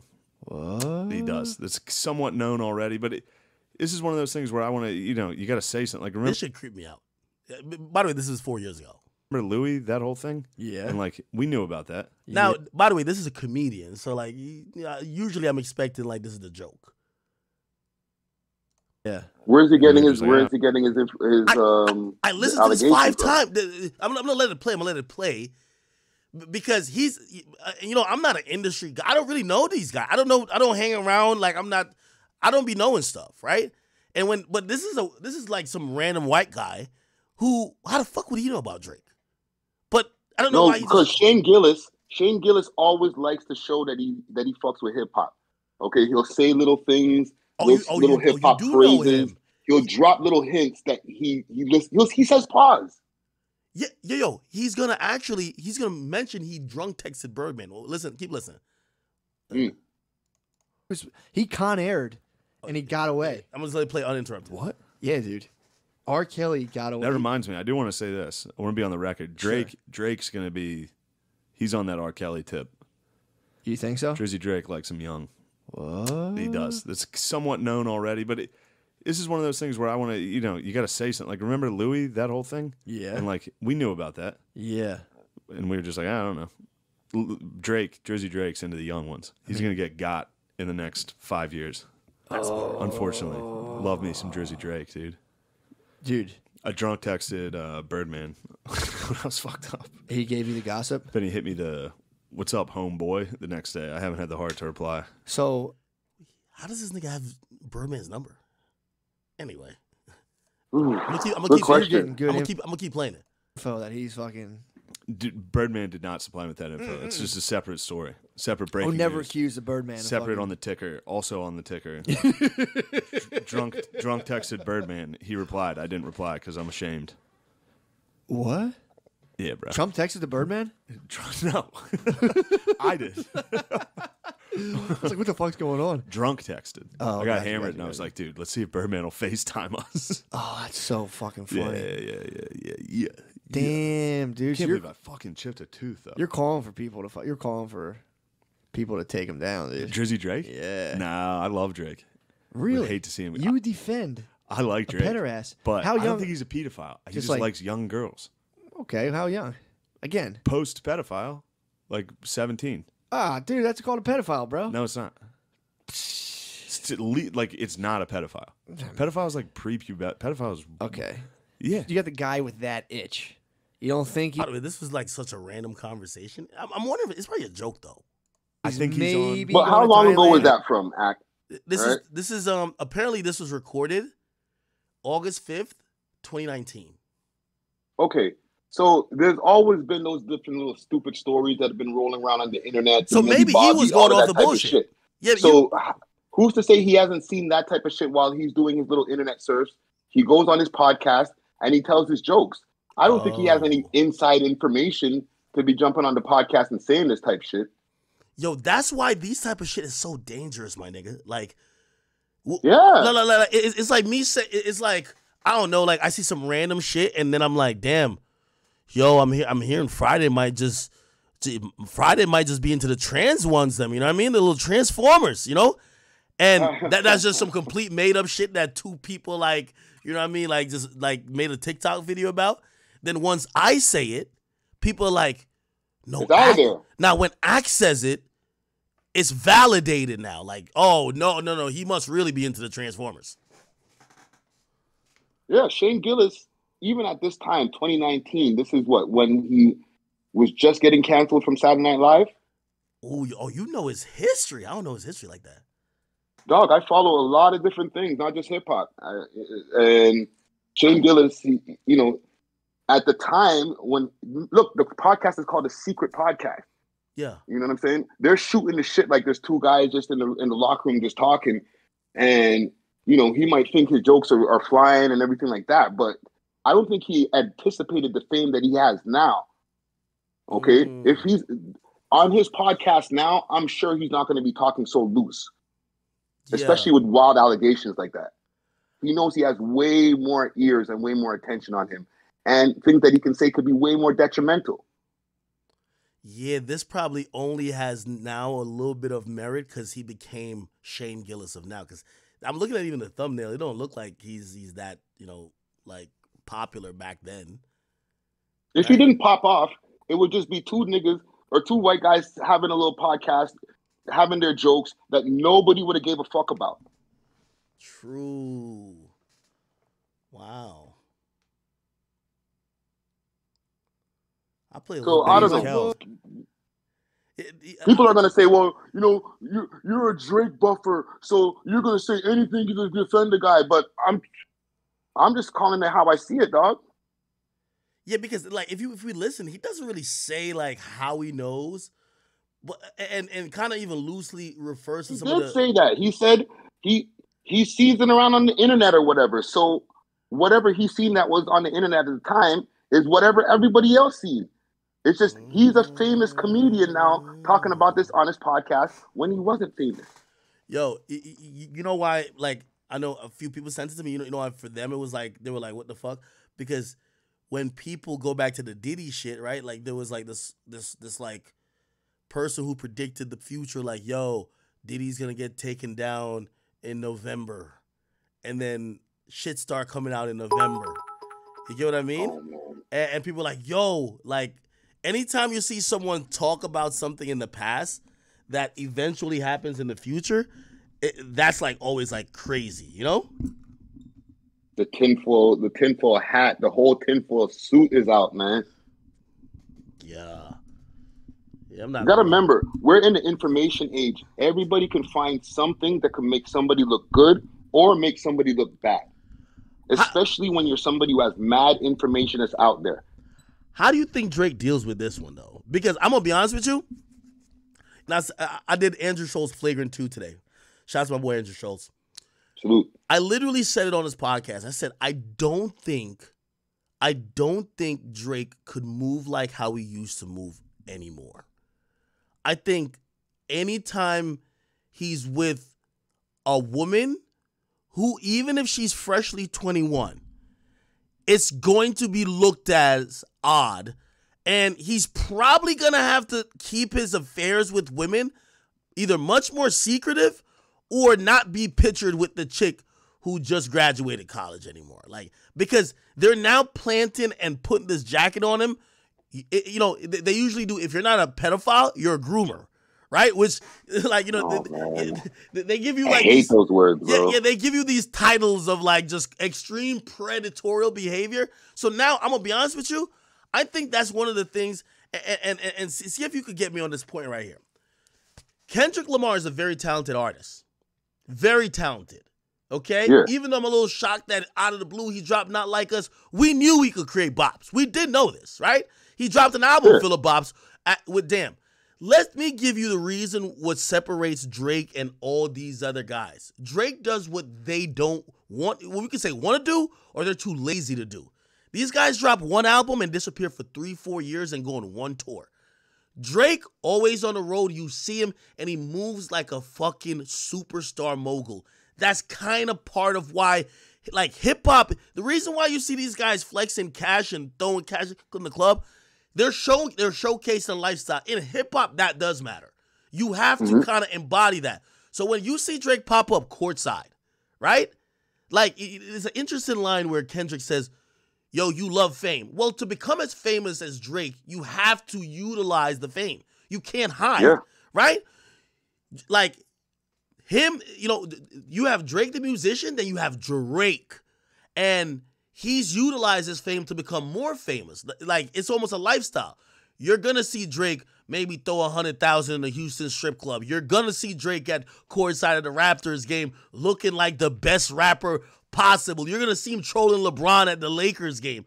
You're going to see him, with the newest, hottest artist he's collabing with. He's going to be hanging with Sexy Red. And most of the time, like, if you ask me, none of this is on some perverted, I'm trying to get my dick wet energy if it's with a woman. It's more of like, even when people saw him in Ice Spice, it's not like, oh, he's just trying to fuck the chick. Bro, he's making moves that's going to continue to keep him at the spot at the #1 rapper. Oh, everybody's liking, like, for example, mad people liking this new rapper out of Atlanta called Honcho. Dog, I would imagine Drake would be like, all right, I'm going to watch him for a few more months and I'm going to pop out on one of the remixes, okay? Give him that official stamp, but gives everybody who listens to him, who might be younger, who might be like, man, Drake getting a little bit older, like, now Honcho is what I'm into. I'm back on their radar, baby. Like, I'm still the guy, right? Drake has done that masterfully, right? Remember, Jay-Z did that with Jeezy Go Crazy. So, really, a lot of these things that people are looking at in terms of moves that Drake has made, most of it has been to attain the level of fame and success that he has, right? It's a reason why he's so much more popular than Kendrick, and I wouldn't say it's just necessarily skill. It's because Drake is not going to drop an album, go disappear. Drake is going to, Drake is on a goddamn song speaking in Portuguese. It's a Brazilian song. He's speaking in motherfucking Portuguese. Drake is going to be on a song with Bad Bunny, MIA. He's going to be over there with gigs. He's the guy who is whatever okay, let me wrap this up by saying this. The things Drake did to gain all this success and be the biggest rapper is all the things that people are now attacking him for. Yo, you just used this culture and dipped off. But we all like when Drake was doing dancehall and like really bringing light to, like, that's the type of music I really like. The things he did to get more fame and be the biggest rapper is what everybody's hating him for. Bro, he's not like following these little girls or these, like, for example, I'm pretty sure he follows Speed. I don't know how Speed is. Speed is a streamer. Like, but you don't fuck Speed. Like, he's like, yo, this is a lit streamer who's popping. He might be 16 or 17. I'm just, he's popping, I'm popping. Like, whatever. It's like the game. You're playing the game. People have now turned that into like some really dark, predatorial type of shit, like with nefarious, like, meanings or reasons, and I just think that's bullshit. Like, to get the level of fame that Drake got, these niggas can't drop an album and go home. You need to be out there. That's one of the things that Kendrick Lamar's fame can't touch Drake. We can't touch Kendrick Lamar. You could touch Drake. Like, Drake in your city, he don't only perform. That nigga rent out the biggest Dave and Buster's, and he's there with all the baddest bitches, right? It's not only that, he might pop out of the place where, like, people don't know he's gonna be there until his entourage pops up, and it's a public place where people are already drinking and eating, and then now he goes and takes over the back room. And they didn't expect that to happen. For a famous person, that's technically kind of dangerous, no matter how much security you have, dog. You're just popping up in a public place, fam. You're not sectioning off the restaurant and telling everybody to go home. You're just like, whatever, we'll be in the back. But it takes all of that to be the guy that Drake is. If and this was like about the jealousy angle, because I do feel like some jealousy is in it. Maybe not even only from Kendrick, from other guys. It's like, yo, if you want to go have the jumbo jet, the $100 million mansion in Canada, you want to get the $400 million contract. Well, you got to be as malleable. You have to understand the game of how to stay hot and stay on top, right? Mm-hmm. And half of these guys, or half of these people, while Drake was doing it, it's cool. It's only when they felt like they only feel used, or they only felt their culture was used after Drake moves on, right? Yes. While Drake is there, it's like the Olympics coming to your city. And then when the Olympics leaves, be like, yo, they decimated us. We got nothing going on. And my thing is, man, like, I think I don't like how people are trying to attack him for the very things that we know he did to get to the position he's at, right? Like Drake stayed around the heat. He's always stayed around the heat.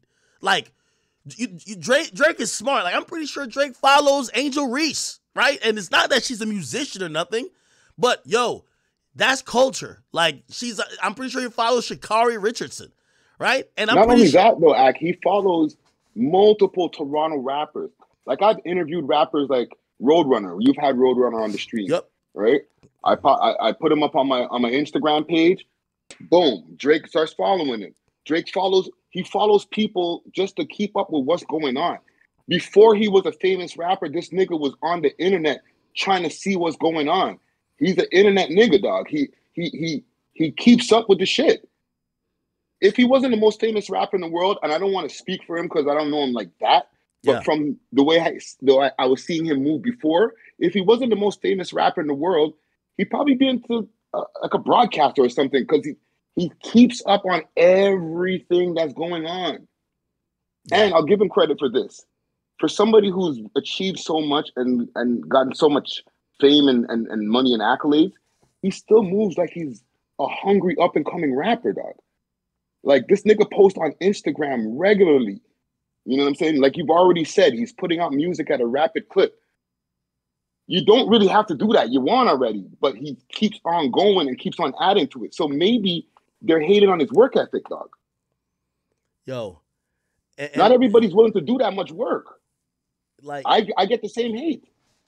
Yeah, I'm pretty sure like a lot of the resentment is like watching this guy who's at the top and he's maneuvering in a way that they might feel isn't, like, again, it's so interesting, right? It's so interesting. And I keep saying that, bruh, it's cool to just say, yo, we're tired of this guy winning. Like, it's cool to just openly hate. That's all, even though. No, it's not cool, dog. No. Wait. No, hear what I'm saying.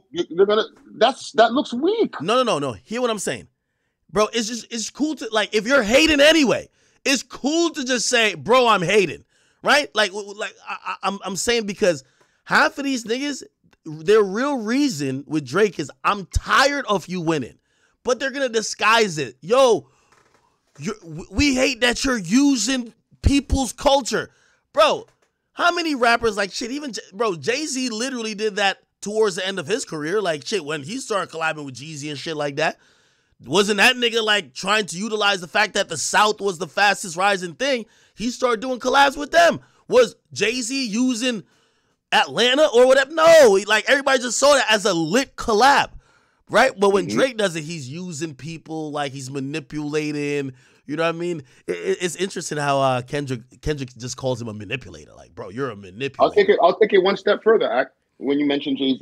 What about Beyonce? Beyonce does multiple genres of music. Oh, thank you for mentioning international that. and inside of America. So Is she a culture vulture? Is she an appropriator of Latin culture and Caribbean culture when she does a song with Sean Paul and all that? Ain't nobody trying to call her some kind of chameleon or culture vulture. Hey, they're hailing her for this shit. Let Drake has said he was making a country album called Cowboy Aubrey. Oh my God, they would go crazy. Yo, he's doing it again. He's trying to steal from the country folks. Bruh, they'll never be happy, bro. I'm telling you. Yeah, but Beyonce does it. Oh, hail the queen. Oh, cowboy hat sales are going out the roof. Oh my God, black Western or black country music is starting to get a resurgence. Like, okay, there's Yo, that goalpost getting moved again. All right, it's cool. the And part of reason, the reason, actually, a big part of the reason is because that nigga's not American, dog. You know, if he was American, he wouldn't be getting half of the flack. You niggas wouldn't even be calling them out for saying the word nigga because nobody says shit about J. Cole. And then when the goalpost gets moved again, well, he's from the South. The South has a history, blah, blah, blah. They're the same half black, half motherfucking white. yo, Why he could say it, but Drake now is getting called a white boy. So call J. Cole a white boy too. again, that's one of the things. Now Drake is white. Yo, Drake is white. They've just made it. That's what I'm saying. That's what I'm trying to say, bro. It's okay to say I'm tired of this guy winning. I want a new guy at the top. That's why I want him to fall. Don't make up the other reasons that just make you look like a pure hypocrite. No, we just don't fuck with him because he's a white boy. Well, what about J. Cole? Well, he showed up. He showed up to the protest, so he's good. It's the Canadian thing. If he was born and raised and did everything he needed to do and gained the same kind of success on that side of the border, y'all would have. Do you think so? I know so, dog. If Drake was from Tallahassee and became the most famous rapper in the world, there'd be no Kendrick Lamar trying to take this nigga out right now. It would be like, oh, look, you know, you're American. You're what's that acronym there? You're foundational Black American. Oh, FBA. Okay, go through, go get your money, king. But the nigga's from Canada. Why is this Canadian nigga running the game, taking so much of the market share for so many years? Y'all niggas ain't even from here. Dog, for the amount of trips that I used to make to the United States back in the days, I know America has pride, dog. So it can be annoying if the most famous rapper in your country and the world ain't even from there. And he's not doing R&B or some other, he's doing hip hop, an American art form. That shit must burn like a motherfucker to the powers that be. Nah, that's kind of interesting. That's an interesting point. I've always been saying this. That's why, yeah, we'll give him the love, but it's fake love. Y'all tolerated that nigga. If he wasn't winning so much, niggas would have been kicked him out of the game because you can't use him. Let me ask you a question. Again, I mentioned this earlier. I said Drake looks like he's alone. It's kind of odd. Like, yo, he's alone for the first time. I've never seen Drake where, like, I don't even see a rapper even throwing up a picture with them and Drake right now. Not even a nigga. Like, let me go look in Drake comments. Like, is there even, like, the rappers who we always see him give features to and, like, when he's, like, kind of, like, bringing them out to shows, they're going, are they, like, I don't even see nobody even saying, yo, this is a tough tune. Like, I'm looking in the comment section and all you see is, like, streamers and YouTubers. Grand Wizard, Aiden Ross, Kyle, Keep Six Solid, Jake Paul, Chubbs. You don't see one rapper. No Lil Baby. Yeah. No Thugger. No, well, not Thugger, obviously, but none of them niggas who usually are part of the team. Yeah, like not one of them. So you get where I'm saying now, Ak? That is kind of crazy, ain't it? He's not one of us. He's not one of y'all, man. Chat, isn't that a little bit odd though? You know what the thing is? As a Canadian who interacts with a lot of American streamers and different shit like that, I'll watch the comments. I'll see a Canadian bacon tell this Canadian nigga to shut up. Oh, their accents are crazy. So with all that being said, but the most famous rapper in y'all country is still Canadian? Come on, fam. How could it be both ways? Y'all like us or you don't like us? Which one is it? Damn, man, I ain't gonna lie, man.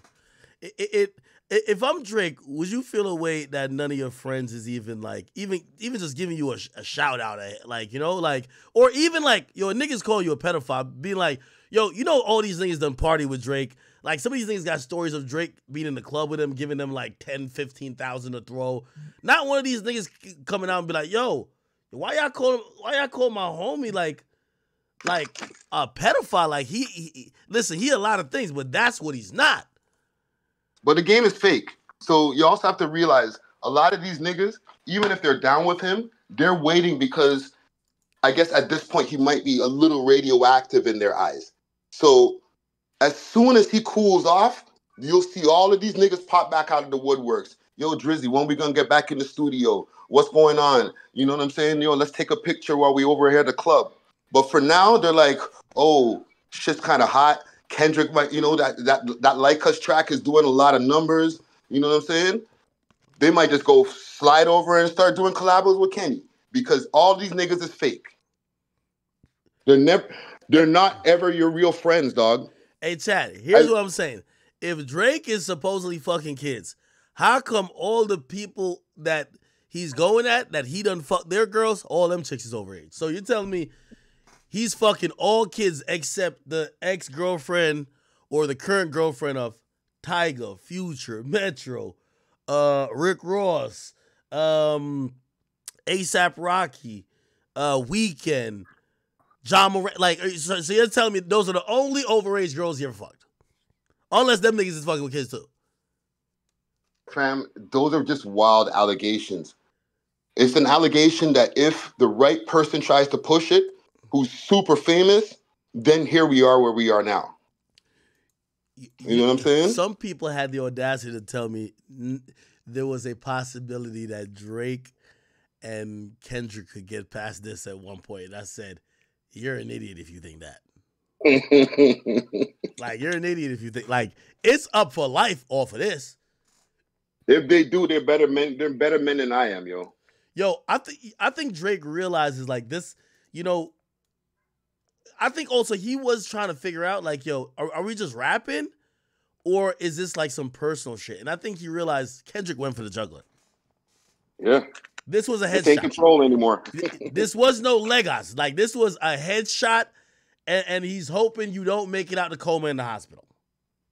Yeah, he's trying to destroy the man's career. Same like with Meek. When Meek was doing what he was doing, even though you know what? And now that I mention it, it might happen. Because Meek was trying to take that nigga's head off. With the whole ghostwriting allegations and all this type of shit, that's the thing that in hip-hop could destroy somebody's career. So if you start trying to levy these types of allegations, you're trying to take this nigga's career out. You're trying to make it where he doesn't have one anymore. You know what I'm saying? So Drake was able to withstand that and still be cool with this nigga and do a tune with him and bring this nigga on stage and feed this nigga. Yeah. So you never know. I don't know how he did that. Hey, I'm wondering if when Drake comes out on the other side of this, does he still run around with some of these rappers and like doing the fake buddy thing, knowing that at this time, like, niggas really came for him, and niggas really, like, he had to fight 1v20.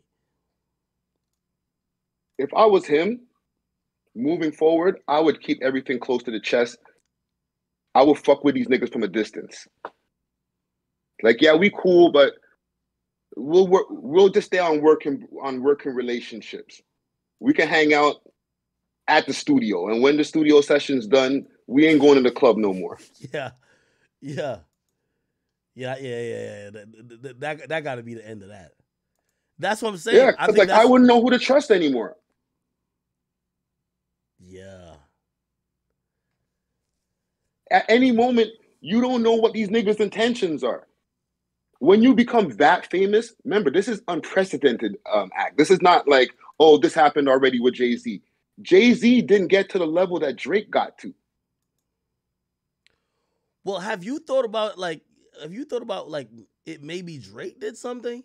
Because, like, I think there's some people that say, well, if all of these niggas is willing to crash out on him like this, he must have done something bad or has a history of fucking people over.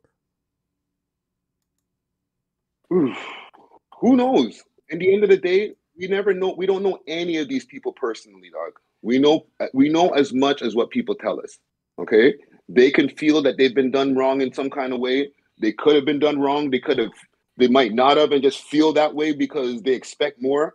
Who knows? That's when we have to get way more into the intricacies. That's about feelings and shit like that. You know what I'm saying? There could have been a business dealing that Drake thought was okay, but low key, the nigga that he did the dealings with didn't think it was okay, but didn't say nothing. And now he's got beef publicly instead of saying it at the time. Who knows? There's too many variables when it comes to shit like that. Yeah. Damn. You know what I'm saying? Sometimes you don't know that niggas have caught feelings, fam. Sometimes you're going along your day, you're thinking that everybody's cool with you because you think that you're dealing with everybody right, but in low key they're catching feelings against you. And then when they finally decide to let you know their feelings, they're doing it publicly, and you're like, fam, I didn't even know you were mad. Man, this is like a nasty yo. When did rap beef turn into you like predator accusations? Like, there's a line that Kendrick says. He says, this is when he's talking to his mom. He's like, your son is sick and he needs to die. Yo, what type of shit is that? That nigga hates that nigga, B. He's got something deep in his chest, like some kind of deep-seated hatred for Drake. I don't know what's going on. So that's I don't know what thinking. happened between these two back when they were doing the tour back in the days. I don't know what he's seen. 2011, Kendrick goes to his first time performing in Toronto. 6/16, 2011 is his first time performing in Toronto. Apparently, Drake was there, or Drake brought him. I can't remember what that story was, but I'm wondering if like I don't like something must. It can't just be I want your spot. This is like deep hate, man. Listen, dog. There's multiple things. It's like I was saying before. The work ethic. Like, this nigga's probably getting up earlier than a lot of these niggas, dog. And if they don't want to do it or can't do it, then it becomes hate. At that point, when Kendrick was touring with Drake, he was already the guy. The line says, Sandra, sit down. What I'm about to say is heavy. Now listen. Your son is a sick man with sick thoughts. I think niggas like him should die. Him and Weinstein should get fucked up in a cell for the rest of their life. He hates black women, hypersexualizing them with kinks off a nympho fetish. Grew facial hair. Hey, I ain't gonna lie to you. This would be one of the craziest diss tracks in history if it was all true. But then it was just too much lies in there. Yeah. He was trying to go to school. He was trying to go to Ice Cube school and do some no Vaseline shit. Yeah. He was going for the juggler with this one. You know what I'm saying? Like, when you're saying things like that, right? Well, okay, if he thinks they're true, like if he thought those things were true, then I guess he's justified to feel that way. But if these are lies and then you're putting them in rhymes, you're literally trying to destroy somebody's career, dog. And that's crazy. That's true. I agree. You know what I'm saying? Like, Drake eating, is that taken away from them eating? Is Kendrick's life not changed? Is he still walking around in Compton? Is he not living in a mansion and then also have a condo or whatever he got in Brooklyn? So what more do these niggas want? It's not like niggas' lives haven't changed. So what do you need to change? 100 million more? More than like a few dozen million? To me, nigga, I start touching a few dozen million. I'm not going to say I'm going to stop, but I'm not going to be mad at a nigga who has 100 million more than me. I got 20 mil. Yeah, but I also think what it is like they've been watching Drake run around and do what he wants. Like, I so think, what? Well, they do what they want too, dog. Yeah, but I don't understand like, where the beef would come from.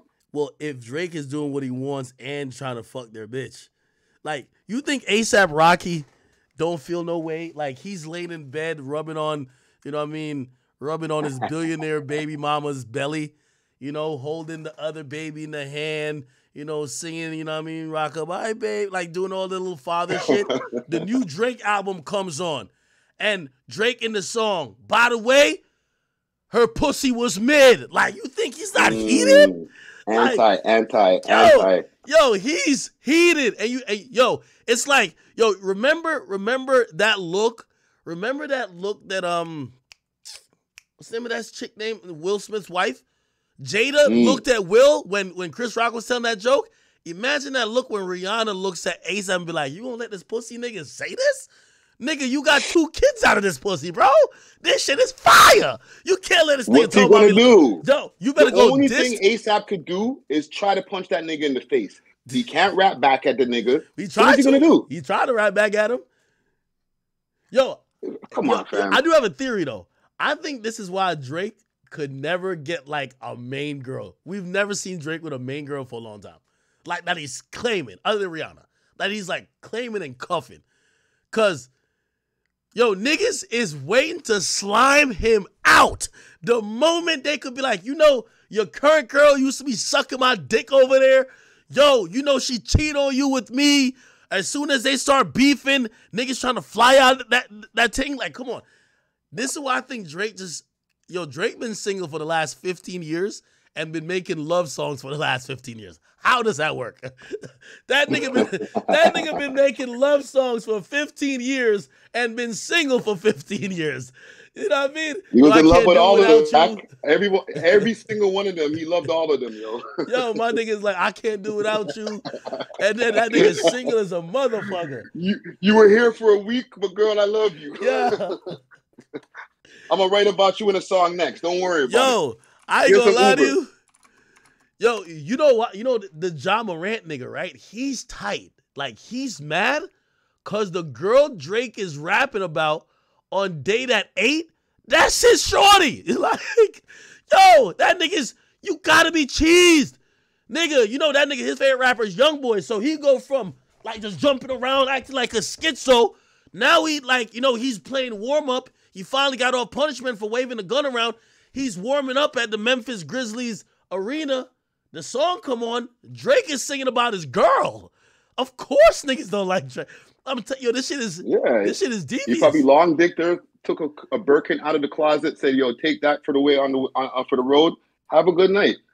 Yo, Drake probably does some shit that 6ix9ine was doing. Like, 6ix9ine came to New York, fucked all the street niggas bitches, and gave them Birkin bags. And basically the thought behind it was, your nigga can't afford the Birkin, so yeah, she gonna come back to the real nigga, but she gonna fuck with the rat just for the Birkin. You know what I mean? She gotta hide the Birkin in the trunk when she gets home. She can't bring that shit in the house, B. Yo, where you get that from? Yo, and that's the thing. Yo, put like this. I'd be tight at Drake too. That nigga come on the track talking about, what did I do to deserve you? Don't even know what I did. Been praying on it since a kid. Like, I guess it's just luck if you say so.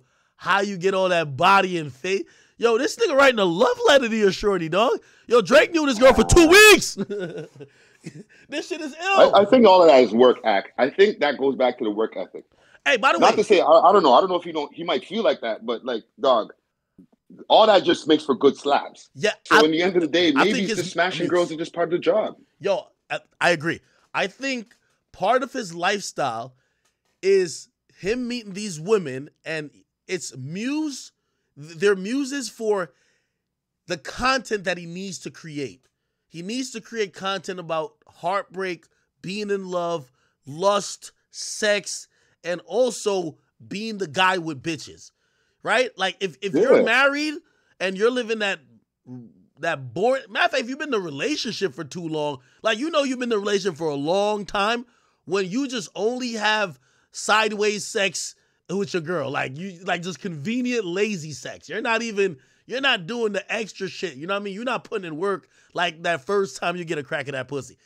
You're not gonna be making extra rusty. Yeah, you're not gonna be making the best love songs and shit like that. Like, bruh, nah, you kind of need that excitement of you're meeting a new ting, like she's trying to play these little mind games, you play these little mind games or whatever. Yeah. Those are the slaps. It goes back to even with some of our favorite artists when they have breakups. You know what I'm saying? Yeah. Oh, Mary J, she's in a relationship. Oh, she ain't gonna make no slaps. Yeah. Oh, she needs to break up with that nigga so we can get some slaps. It's like, nah. What about her mental health? Yo, that's A Boogie. You know what I'm saying? What about stability? Yeah, A Boogie just got A Boogie just got he just got out of a relationship, and we know the fire is coming. Like as soon as Birdman hand rubbing for the slaps now. Okay, let's go, A Boogie. Like, come on, man. Yeah. We're toxic, dog, as an audience. Like, like maybe the nigga you get in a relationship for like 5-6 years. He don't give you no slaps about being in the club no more. He's not in the club no more. He's chilling. Yo, y'all niggas is crazy. Yo, chat, this is not what y'all think it is. The line where Drake says been preying on it since a kid.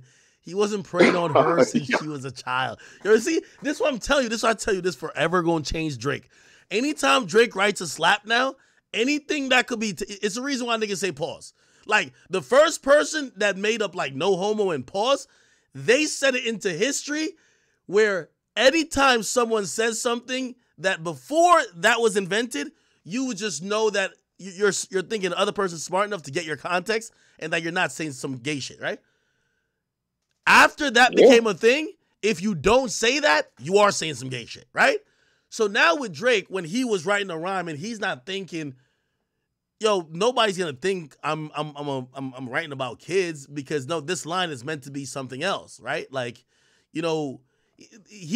this line doesn't mean he's been praying like he's been which by the way, praying, he actually means pray, but that could sound like PREY, which is obviously like a predator. And he's not talking about her as since she was a kid. He's talking about it like it was a dream of his since he was a kid. Don't you get it? But you see this bullshit now? Got people looking at lyrics trying to get different meanings now. So now when Drake's writing the next slap, he probably got a line that is fire on paper, but it's like, yo, these motherfuckers is going to take it this way now. You got to partially thank your boy for that. Your boy Joe. Nah, Joe did set Joe did set up a lot of this shit, bro. I ain't gonna lie. Joe did a nasty narrative. You know who Joe is? You remember when who was that nigga with Hannibal Buress. I'm not putting the names, Bill Cosby. Hannibal Buress. He's the Hannibal Buress of the rap game. Yeah. Trying to be. Yo. Yeah. Yeah. Yo, and low key, Joe was doing this shit from years ago. Like years ago, he was like sneaking it in, no Diddy. You know what I mean? With the 6 diss tracks. He's the one who started the narrative with the whole BBL and shit. Hey. When he dissed the nigga on the 6 tracks. Hey, you see now, like apparently this was the first clip. This is the first clip that Joe started with this bullshit. Listen to this shit. This is where he started. He started taking lyrics and just start making them sound crazy. Look, I'm not off of y'all. I listened to his pod. Fever. Yeah, right here. Hold on, I'm playing it. What's wrong with you? What's wrong with that record? All right. What's wrong? Right. Tell me what's wrong. Tell me what's wrong. A couple things. I want to hear it. No. You won't hear from me. Make no mistake about it. Do you need me? What? I was reading the words is up there. You want me to read them to you? Yeah, please. Yeah. When you was 13. Nah, I never said that. See, you see me joking too much. You can't joke about certain shit like that, though. Oh, by the way, salute to the homie Hagler who made that beat. That's the homie from over here in Toronto. Oh yeah, that's a fire. Oh, and by the way, I think that samples J-Lo too, right? If yeah. Yo, that's a slap. Yeah. But I didn't even think you were gonna pull up that clip. I thought you were gonna pull up one of the more recent clips. No. Someone sent me. So I know the recent ones, right? But they said this is when it started. Like Drake. I mean, Joe was kind of throwing this in the air years ago, and then it was recently. Like I'm gonna get to the recent one. Let me see what he said about this because I haven't fully watched it. It's fucking gross. My heart is hard to carry after. Funny that it's always been all about you from the start. I met someone Around you, you say the word this shit. Teenage Love Days. Exactly, Joe. Oh, he wasn't talking about like when he was sick. No. Okay, no, but no, I know what you're talking about, the recent ones, right? And even in that clip, I can see the reach. Yo, You know, on you Teenage could blow the Fever, whistle, there's reaching violation over there. Yo, chat, am I tweaking? But I don't think there's no weird shit on Teenage Fever. Okay, maybe you look at the name, but that's what I realized. Another thing they're trying to do to Drake, right? They're trying to age that nigga out quickly. Like, they're trying all type of tactics to get Drake out of the paint. They're now aging Drake out of being able to make music for people in their early 20s, right? Like Drake, I think even Joe, like I'm looking up a clip now. Joe had mentioned was like, bro, how were you on a song talking about, she was 21. She was 21, yeah. Which is like, bro, like even, remember we even just admitted that we think most of these women are for muses or whatever. But even then, bro, nobody wants to hear, yo, she was 33 and finna hit motherfucking menopause. Like, nigga, nobody would hear that shit. Like, music primarily is kind of for the youth, right? Like, you know, it's kind of like a youthful expression. I'm not saying it's only for that, but the music that Drake makes, that's kind of what it's for. She was 41, had to grab the kids. Like, nah, me. That don't have a ring to it, man. I'm just trying to find that damn clip. I don't even know if I can find it. Let's see, Joe. Nobody want to hear about the soccer moms, B. Yeah, right? Yeah, this is all Joe Budden's fault. Listen, that's why I brought it up. You see, people want Drake to be Jay-Z. Okay? They want Drake to be making 444 raps. With all due respect, 444 wasn't some of my favorite shit from Jay. I don't want to hear about what's going on with Blue and the paintings on your wall and all that. Like, nah, B, get to these bars, give me some slaps. So to me, even though there's a percentage of the hip hop audience, the older, that are like, oh, Jay-Z's better than he ever was. His later shit was not slapping, B. And maybe he just got way too mature for me. But if Drake turned into what Jay-Z turned into, I'm not gonna be listening to him anymore. I'm sorry. Yeah, no, I agree. I like the moment he loses, like, and so I was on the Joe Budden podcast and I was explaining what that is, right? I was like, yo, listen, let me tell you this. Drake, to me, is an entity in the sense of he makes music, like his music stands for something. His music represents a particular feeling, a particular time in life, and certain emotions. That's it. I don't need his music to be rapping about him getting back pain and, oh, my knees don't feel the same no more after playing basketball. I don't need for his music necessarily to change subject matter. It could just always be about that for me. Like, I'm not looking at him to, I think J. Cole's music is probably going to be something like that, because J. Cole's music and even Kendrick's music is really expressive to whatever the fuck they got going on. But I just don't want to hear, like, grandpa raps from Drake, man. I'm sorry, bro. Like, that kind of sucks, though, Act. You might be trapped in a kind of like in a corner with that, because, you know, the man might want to mature. He might want to write raps about things that are going on in his regular day that might not be as exciting as when he was younger. Who you but think, Drake? His audience is holding him to a standard. No, you think Drake? Yeah. No. His audience is holding him to a standard where he can't grow up, dog. No. I don't think Drake does. The reason why I would say he doesn't, because his lifestyle matches his raps. Like, it's not that Drake is like growing up and wants to rap about his new relationship or finding a stepmom. Like, Drake want to be on the track like, yo, Adonis need a sister. Okay, like, that's what my nigga's on. Like, yo, you know what I mean? Like, his lifestyle is exactly where his music is. It's not like he's like, if J. Cole was rapping or singing about the lifestyle that Drake was singing about, but you didn't see it and you knew he was married at home, not going out, not in the clubs, not seeming to be chasing a new Instagram bitch, it would be odd. Like, that's not your lifestyle. Drake's lifestyle is that. So I can't say it's him doing it for the fans when it seemed like he's liking his lifestyle. And I don't have a problem with his lifestyle because he's 37. He's not 47. Yeah. Yo, if I was a billionaire, the best rapper in the world, I'm not gonna lie. Like, listen, I might be trying to put up Wilt Chamberlain numbers. What's the problem? Like I've been 37 before. I'm not 37 anymore. That was the prime. That was the time when you're out there. You're kind of in the matrix at that point because now you're old enough to have more game that you had than you had when you were younger, and you're not. You're still young enough to be able to bag women that are in their 20s, and you're still old enough to get the milfs. Yeah. It's kind of a dangerous age, being that rich. Like, you got the whole world in the palm of your hand at that point. Man, I got no problem with what Drake is doing, man. You know what I mean? The only thing I think would be fucked up, if Drake is fucking his friends' girls, that's foul. Like, that's like a man thing. Like, bro, if you invite me to your party and I show up with a shorty, bruh, even if like I introduce y'all real quick, if I fall out with her and then like a month later I see you and her on vacation in Turks, nigga, I'm gonna be like, that's slimy, bro. That's slimy, bro. That is kind of slimy. No, that's facts. That's facts. Like that's the only thing I could say. Yo, if Drake is doing that, like he gotta chill on the man, them girl. Like, yo, chill. Like you gotta let a nigga be able to fall in love. Listen, man, it goes back to what we were saying with the muse. Sometimes you need a muse. It might be your girl. It is what it is. Yeah, it's crazy how people look at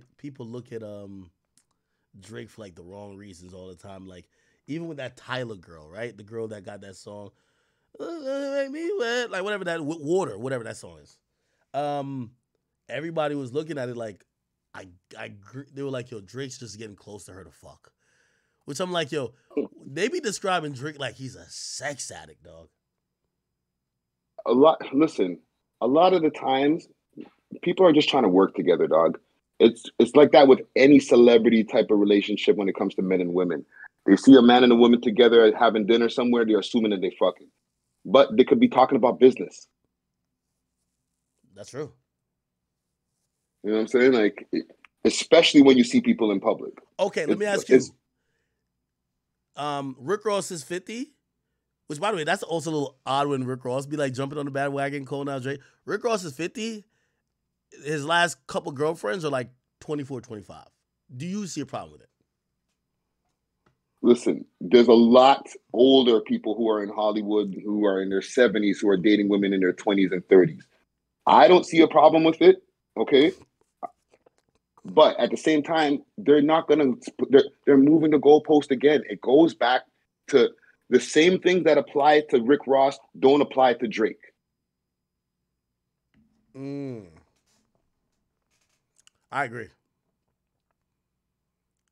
I definitely. You know what I'm saying? Especially right now when it's everybody trying to take Drake out. So a lot of the things that they're trying to accuse Drake of, these niggas could be doing the same thing or worse. But nobody's going to call them on their shit because they're all together. Yeah, I'm playing the video of Drake going to like Trill Burgers. I'm like, my nigga, if I was like the most popular rapper on planet Earth, my nigga, bro, even Jay Prince is with like a young ting right here, bro. Yo, people are always gonna be mad that no matter what age you are, nobody wants to fuck with a chick like that's 33, bro. Like. Yo, niggas gonna get a nice little 24, 25-year-old, especially if they got the money and the fame, right? I feel like I just watched a whole comedy special where Donnell Rollins was talking about the same shit. Oh, this is that security guard. This nigga who was in the video. This nigga always look mad. This nigga look like he's on steroids. Like, this nigga just look like the Hulk.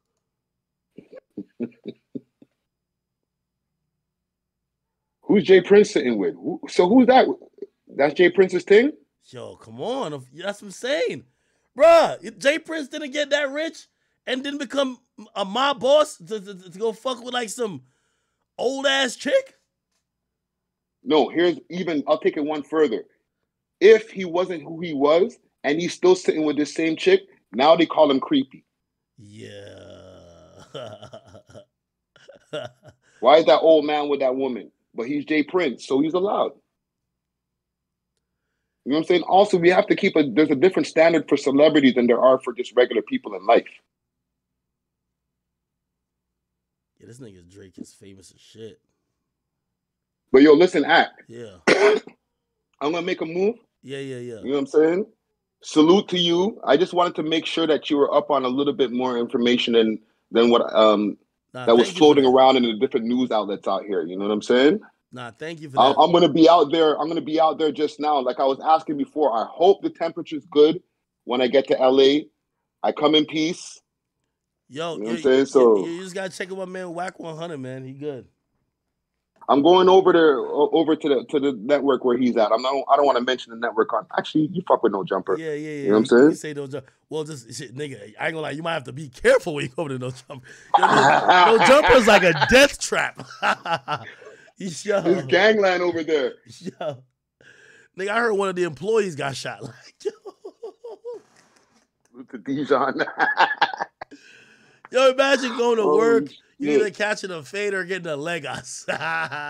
Oh man! Nah, devious. Like I said, I don't know about how much OVO gear they're gonna be happy with me wearing over there. That might be like wearing the wrong colors. Now Yeah, all of a bro. sudden. Yeah. No. I wouldn't even suggest you wear I don't even suggest you wear no OVO like merchandise, bro. Like, what set you claim? Yo, keep it neutral, my G. Keep it neutral. Hell yeah.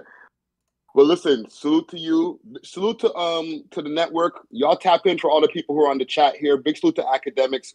Keeping everybody all in tune to this whole news, and watch my network, We Love Hip Hop Network. Big salute to my co-host Dusty Wallace, DJ Czar, and producer Big 3. I'm off of this act. All right, definitely, my brother. Blessed.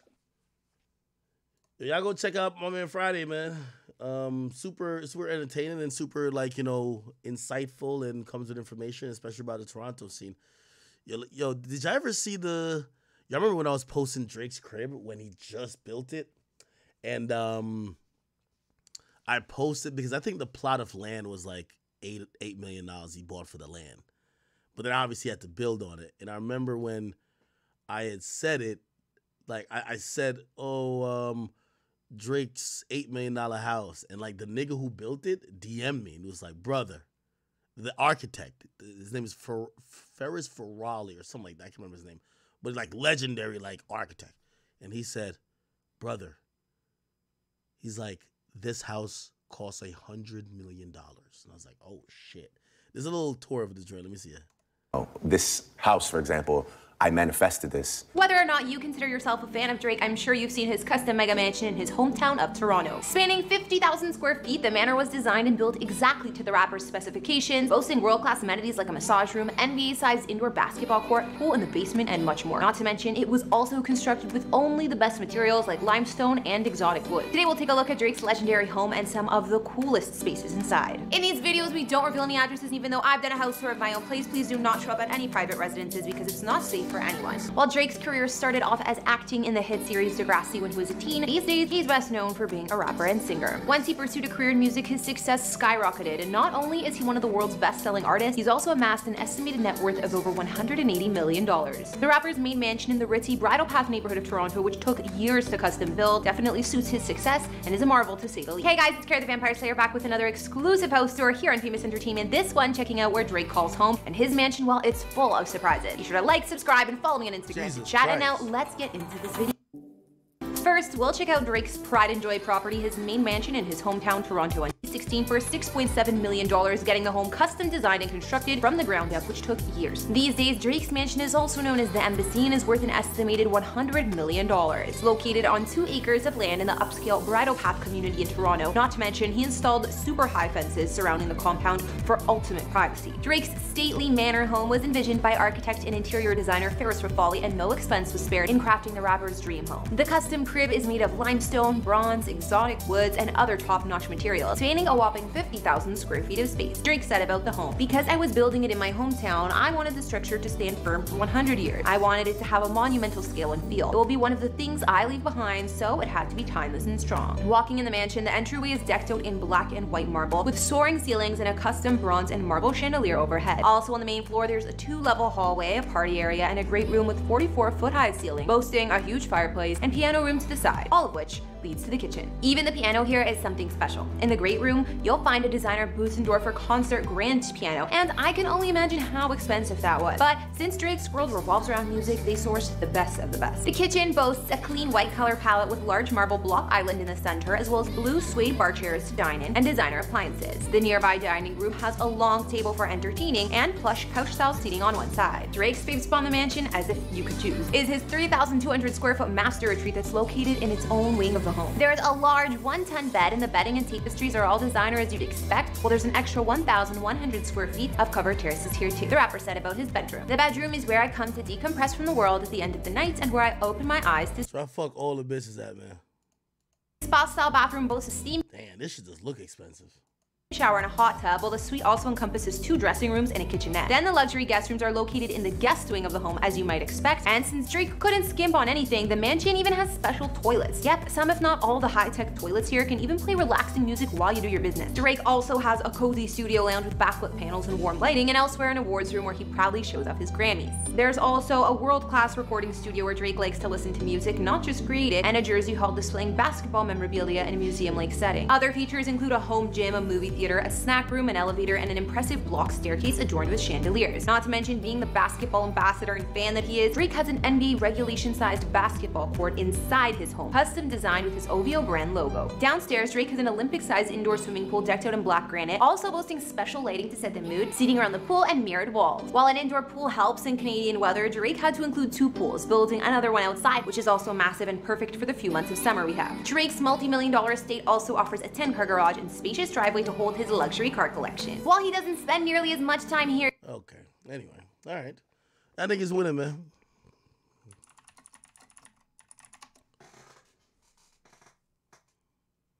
Okay, I think we got all the press conferences. Did we?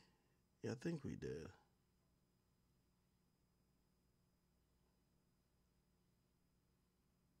I think we got all the investigation on the way.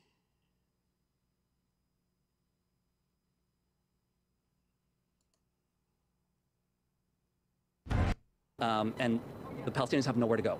I feel that it's my duty and my obligation to stand up and say no. This. What the fuck? Lots of questions tonight about a security guard who was shot outside the mansion of the rapper, I should say, Drake in Toronto. Now, many people. Nigga, what? Now. Man, this whole situation, I'm actually happy that this beef is happening, bro. You're learning so much on both sides. You feel me? The people who do content and stuff, they're eating so much off this, bro. Like,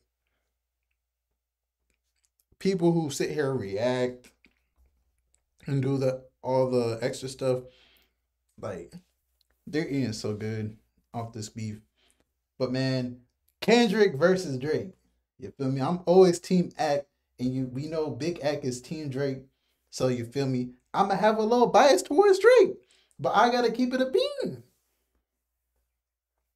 A lot of people don't like Kendrick's first track, and shit. I mean, I messed with it heavy, bro. I'm not gonna lie.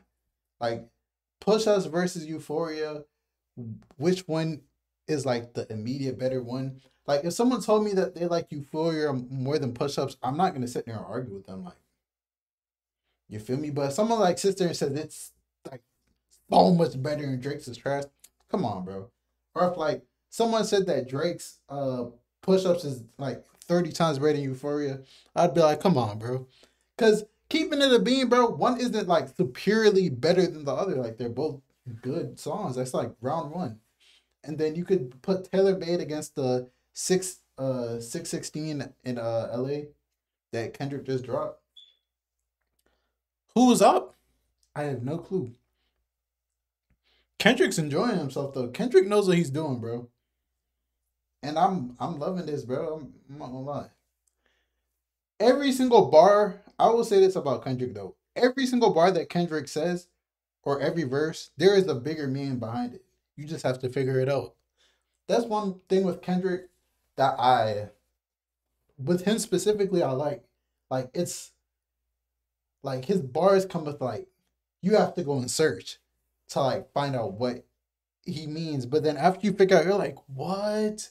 Like, he's giving us clues about a lot of stuff. So we just gotta wait there and see. You feel me? How Academics is doing the countdown: day 1 no drop, day 2 no drop, day 3 no drop. I feel like Drake is gonna drop on day 6 because you know he's the sixth guy. So I feel like he's gonna wait until day 6. That's my what's it called? You feel me? My guess that he's gonna drop on day 6. If I'm right, I wouldn't really be surprised. But if he drops before that, awesome. If he drops after that, cool. But I'm pretty sure he's gonna respond before Kendrick responds. So you feel me? Will Drake drop another back to back? We just gotta wait and see. Will he not? You feel me? I don't know, bro. Kendrick is not Meek is the biggest thing I will say. He is not Meek. Like, I don't know why. Like, overall artist, Drake is bigger, but in rap alone, like, as rap fans, like the old heads, the young bulls and all that stuff, like everyone, majority of people would pick Kendrick, like especially in America. A lot of people rock with Kendrick, bro.